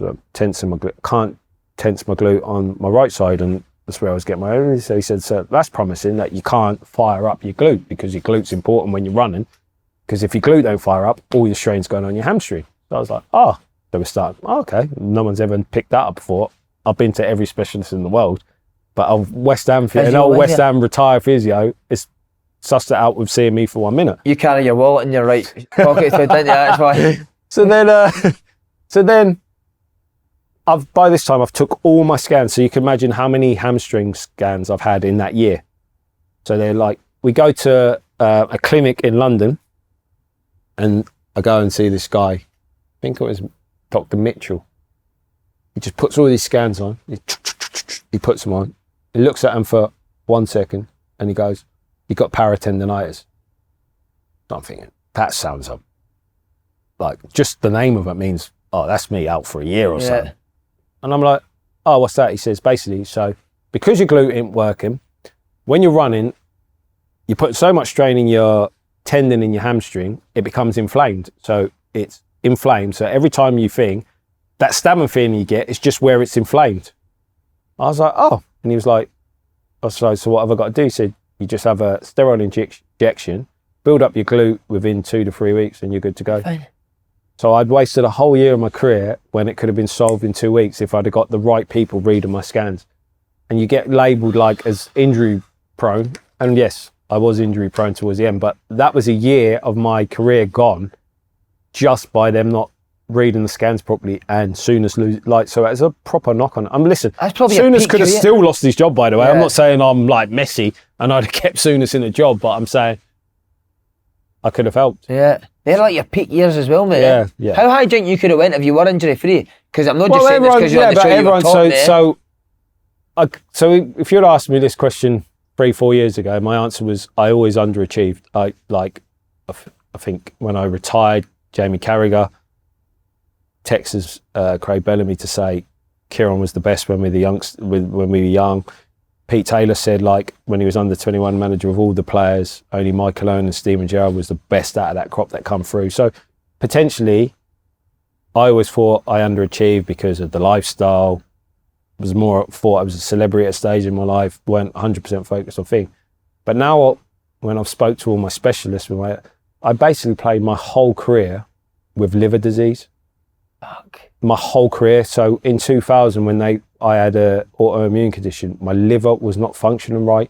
So when I look at it now, even though I had potential, I had liver disease. So when you talk about all the injuries I've had, it's a knock on because of all the medication I was taking. So if someone would have said to you, you're going to have liver disease for all your adult life, I'm going to need a liver transplant, but in the meantime, you're going to play for some big clubs in the Premier League and you're going to play in a World Cup and a European Championship and the Champions League in England, then I definitely overachieved. Yeah. So with a bit of time and realising my body and what actually was happening to me, I definitely overachieved. Just thinking back to that, something you said earlier, why did you not go to Man United in the end? Because that was when you were at Newcastle. Oh, another story of Freddie Shepherd. So I'd gone in that season and said, so there was a lot of speculation about Chelsea with Abramovich and Man United. And there was a lot of speculation that they both wanted me. There was a big thing about £20 million. So it was when Abramovich had just signed Duff and Glenn Johnson. And it was saying they were in for me as well. And obviously I'd spoke to Pinny and to Alex, and I've gone into Freddie and said, like, if one of the big clubs are bidding for me, and honestly, he picked up the phone. I remember in his office, he picked up the phone and he was like, "You've been tapped up." Starts smashing the phone. Psh, psh, psh, "I know you're being tapped up." And I'm like, "I don't know what you're talking about. I'm just reading." And he's like, "You're going nowhere over my dead body. We're trying to get to these clubs. Get the fuck," like, just like refuse, like, and again, I was young and that, if I would have really I could have easily thought, I just could not have turned up in that. But like at the time, I was like thinking, fuck, I've never seen it. Like, he smashed his phone up I'm going to do them and da da da da. So it never really got pushed after that. So when I said, yeah, I'll go and tell him, that got... Shut yourself. That got binned after about 10 seconds. The English Abramovich came into Newcastle your last season, Mike Ashley. What was your recollection of him, and also your last season at the club? Sam Allardyce comes in. Yeah, so Glenn Roeder gets sacked, and we play just before the last game of the season, and we play. So that season, after my hamstring, I come back into the team around October. We're bottom of the league, and I'm not being big-headed when I say this, but we kept up that season. And listen, I know you can't really point out an individual, but I think we stayed up that season because of myself, Scott Parker and Obafemi Martins. I come back into the team and scored a few goals, scored about 7 goals in like the next 15 games or whatever. And then we'd stayed up and we played Watford last game of the season. Nigel Pearson was caretaker manager. And we played at Vicarage Road and we're warming up by our fans. And the fans never liked Stephen Carr. Never ever liked Stephen Carr. Really, yeah? No, yeah. So I remember we're doing a warm-up, so we're doing all our fast feet drills by the fans, and our fans sings about every single player, a song for every single player except for me and Stephen Carr. I'll never forget it. And then, so we play Watford, Nobby Solano puts an unbelievable ball for me, and I score, and I don't celebrate. Because in my head, I was thinking, I'm done. Like, and I weren't, at the time, I was a bit bitter towards the fans, but it got to the stage where I'd had so many scrapes. To there, I hadn't been fulfilling my potential, even though that season I thought I kept them up. But over the course of the thing. And then, you know, when I just think that they just got tired of me, like they got tired of Jermaine Genius at a stage and off he went, I just think you go past your sell-by date kind of thing. So I had in mind, so I remember we played and I was like, I'm done. Like, I need to get out of this club. So we finished that and then we had games with Steve McLaren. So when we meet up with England straight after the season, it gets announced that Sam Allardyce is now our manager. And he comes to meet us at the Lowry in Manchester, me and Michael Owen, just to pick our brains and that. And he was saying how, because he was big on the data, and like my data was through the roof with high speed running and like everyone talks about James Milner, but I was like ahead of James Milner for distance covered, high speed running. Like I was like top. So obviously Sam Allardyce was big on that, weren't he? So obviously he's come to England to basically convince me like to, well, he doesn't know I want to leave, but he's just like selling the dream. And I just thought, you know what? He seems like a decent guy. He's come to that. I'm going to give it a try. So then the takeover happens with Mike Ashley, and we do pre-season, and he brings in Joey, he brings in Viduka, he brings in a few players, good players, and we play Carlisle in a friendly, and Joey Barton breaks his foot. And again, I remember coming off the bus to go into the ground, and as I come off, like some of the Newcastle fans like, fuck off Dyer or something. So I was like, oh, okay. One of them, is it? So then we finished the game, and after the game I just say to Nigel Pearson, so Sam's gone, I just said to Nigel Pearson, I'm done. I don't want to be here no more. And he was like, I totally get it. Don't think anything's going to change. And I speak to Sam a few days later, and like, I don't know how to break it to him, so I just say, I'm homesick, I've been here for 8 years.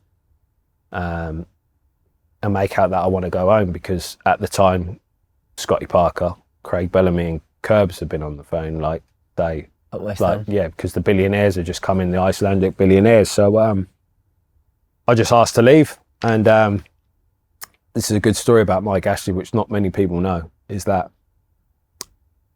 I get permission to go down and do my medical at West Ham. So when I turn up, this is how crazy in the small world it is that the CEO of, so I've gone down to do my medical, and when I get to the training ground, I go in and Curb's like, you can't come in. Like, they've gone on the deal. I'm like, what do you mean? He says, Newcastle are saying no deal now. And I'm like, are they taking the piss out of me? Like, Sam shook my hand, told me the fee, you've agreed the fee. So anyway, cut a long story short, the CEO of West Ham had been in a casino, was in a casino that night. Right. And Mike Ashley's in the casino. And the CEO don't know who Mike, because remember, Mike Ashley's just new onto the football scene. So Mike Ashley is in the casino. And this guy, the CEO of West Ham, is blagging to his mates of like how he's done Mike Ashley, because they've got me on such a cheap, like an England international in the prime of his careers for £6 million. Like, this guy needs a rock up his ass. Like, he's new to football. Like, and Mike Ashley and his mate are hearing this and going, mate, look, basically Mike Ashley's worth, like, what's 6 million to Mike Ashley? He's like, yeah, do one, mate. So I'm the fool guy. So I have to go back to Newcastle, right? So this is how, again, this is how crazy and puddled I am. So when Souness was manager, he bought me like, he had this air company where you get like private jets. So I bought like 100 hours of air miles. So like, if I wanted to go to Marbella, I would just get a jet, get on it, get my family on it, 2 hours there, 2 hours back, that's 4 hours gone, I've still got 96 hours. So I go back to Newcastle, so I'm fuming now, and I'm like, what's going on? And even Sam Allardyce is like, it's out of my control, like, this is like big multi-millionaires, their egos, like, you're going to have to get your head down. So I'm like, I'm not living in Newcastle, I'm living in Ipswich then. He's like, what are you talking about? I said, I will live in Ipswich and I will just come for training. He's like, what are you talking about? I said, watch. So literally, training would finish, I'd go straight to the airport, get the private jet, fly me down to, there was an airfield just out of Ipswich called Watsham. I'd land there, off, get my mate to pick me up thing. Then in the morning, my driver from Lawrence and Driver would come pick me up at like 5 o'clock in the morning, and he had a bed in the back, like a proper space cruiser with a bed. I'd just wake up at 5 o'clock in the morning, bring out my duvet, sleep in the car. 10 o'clock, we'd get outside the training ground. I'd bring my pillow and duvet so Sam Allardyce would see it. I did this for about a week. Even Sam was laughing, saying, "You are absolutely mad." I said, "I am not living in Newcastle." By this time, my house was getting egged also because I said I wanted to leave. I'm like, I'm not living in Newcastle. So I did this for a week, like using my air miles to go to things like that's just madness. Like how stupid. Like, but it was like your ego's just cost me my move. Like, well, I'm doing it my way. I'm not living there. So if you're going to play me, you know, I'm still going to be living in Newcastle. So about a week later, they let me go, and then that's when it was the end of my career. After that, really. Was it? Was it injuries again when you went to West Ham? I broke my leg after 3 days, 3 games, and then I was never the same. I pain, like I've said that many times. I just like the West Ham fans never got to see the best of me. It was just a shit show, an absolute shit show. At least you did get to see Zola in training, Tom. Yeah, no, that made up for it. That was worth it. Who else was good at West Ham? Any other good players? Oh, there was Nobes. Was good the guy, young player. Nobes was a great guy. He was like Mr. West Ham. He had so much potential. I was just gutted he never played for England. I always thought he deserved that one cap. We had Lucas Neal, who was an unbelievable captain. We'd signed Matty Upson. We'd signed, obviously, I knew Scotty and Scott Parker. Scott Parker was unbelievable. He was unbelievable at Newcastle. He didn't hit it off with the fans at Newcastle. He was like never loved, and he was incredible at Newcastle as well. But yeah. How was Avram Grant? School teacher, mate. The worst. Was he? The worst. He used to just... I remember walking past his office and he'd be like snoring like that. It's like, you're the manager, mate. That's incredible. Honestly, like ridiculous. I remember one man, we're losing 2-0 at West Brom or something, and he's just about to do one of his softly spoken team talk. And Scott Parker just went like, "Sit down, mate." And Scott Parker just does this team talk. You had to hear the team talk. I mean, like when the hairs are a thing, like it was the most incredible team talk. Do you remember what he said? No, it was just so inspirational. Basically, like, mate, this is West Brom. What they're doing, like, have some fucking pride. Have some, like, it was, and I think we come back to win it. Actually win 3-2. And you knew, actually, Scott Parker was the manager of West Ham at the time. When Parker was speaking, was Avram Grant fell asleep probably just loves his sleep. Jesus Christ. And then you went to QPR. I need to know about Neil Warnock. How is he? Yeah, my first training session. So obviously, I like to play football there's no right or wrong way of football, as I'm a coach now, but I like to get the ball down and down. I remember we had Anton Ferdinand, Jay Buffro with signing, so remember my first training session, and the ball's gone down the line and Anton's like covered the line and he's like just kicked out of play, and Warnock was like, "Stop!" And so we were training because he used to always show off. So we'd go to Cornwall for pre-season so he could show off his like lovely big house and that. Right. And I used to tell him it's probably the size of my garage and stuff like that. Come on back. Yeah, but yeah, like, so Anton's gone and kicked the ball and he's like, "Stop!" And Anton's like, "What?" And he's like, so he'd demonstrate, so he'd get the ball in his hand and he'd volley it completely out of the stand. He's like, "I want out of the stand so we can set back into our defence." And I was like, oh my God. But I really got on well with him. Like, what a guy. Like, he really like, so obviously again broke my foot in my debut, went through all this rehab, and then we had a behind closed door game. I remember I've done the same injury literally 20 minutes into the game. So like, I'm absolutely devastated. I've gone into the physio room and there was a young physio at QPR, Sangi, and she's in there and she's like trying to assess my thing, and Warnock's come in and he's like, "Get out." Like he's kicked her out. So it's just me and him on the bed. He starts crying and gives me a proper cuddle and like proper sobbing, like how devastated he was for me. And I just what a guy. Yeah, I was just thinking, wow. So in my contract at QPR, because obviously my injury record, there was a clause where both parties could cancel the contract on January the 1st. So it was like basically a 6-month deal or a year. Yeah. So if I was doing really well, I can negotiate for more or leave. or if I was injured, they could do the thing. So I remember around Christmas time, he was saying, look, the club are gonna, obviously, they're not going to pay you when you're out for the whole season. And I was like, yeah, I get it. And he was like, but I'm going to try and get you some work, like working for the club, ambassador, going out and doing things. I was like, okay, yeah, cool. So he always tried to look after me for me. And the funny story about that is, so obviously Fernandez and the brothers took over and they hired a CEO, and he was way off it. So obviously in the contract, they had to, by January the 1st, I had to have a written letter to my house. So it gets to like December the 30th and I'm thinking, they ain't said nothing. Like, where's this letter? December the 30th. There's no post going to come on January the 1st. They'd forgot about it.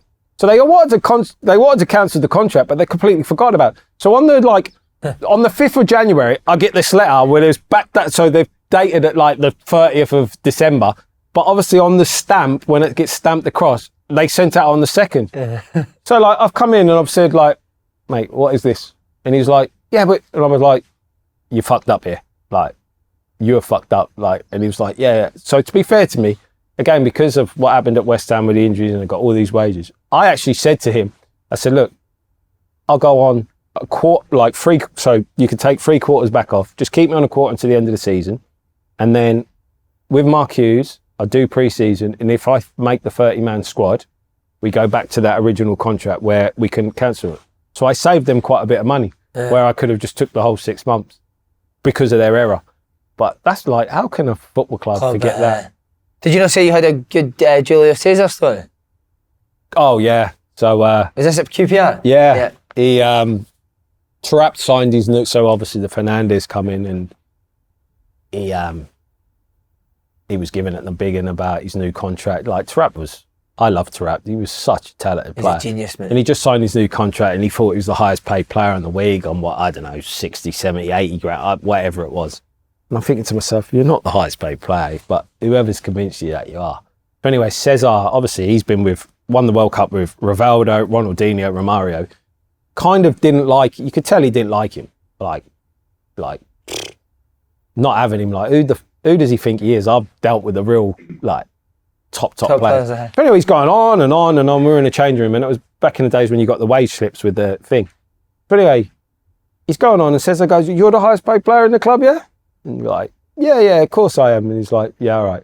So he's getting showered, he gets changed. And at the time we had like a notice board and he's just gone and pinned his wage slip on the notice board, Cesar. So everyone's running over there. It's on like 200 grand a week, mate. 200 grand a week at QPR, mate. Ridiculous wages. Everyone's like trying to count the noughts and that, and he just walks out and just leaves it, and just everyone looks at Trapp's like, I'm not the highest paid player.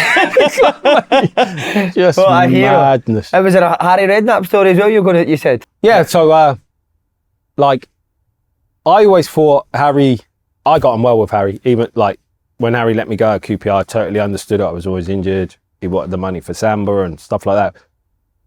But I thought Harry would be like Sir Bobby, where everyone would love him.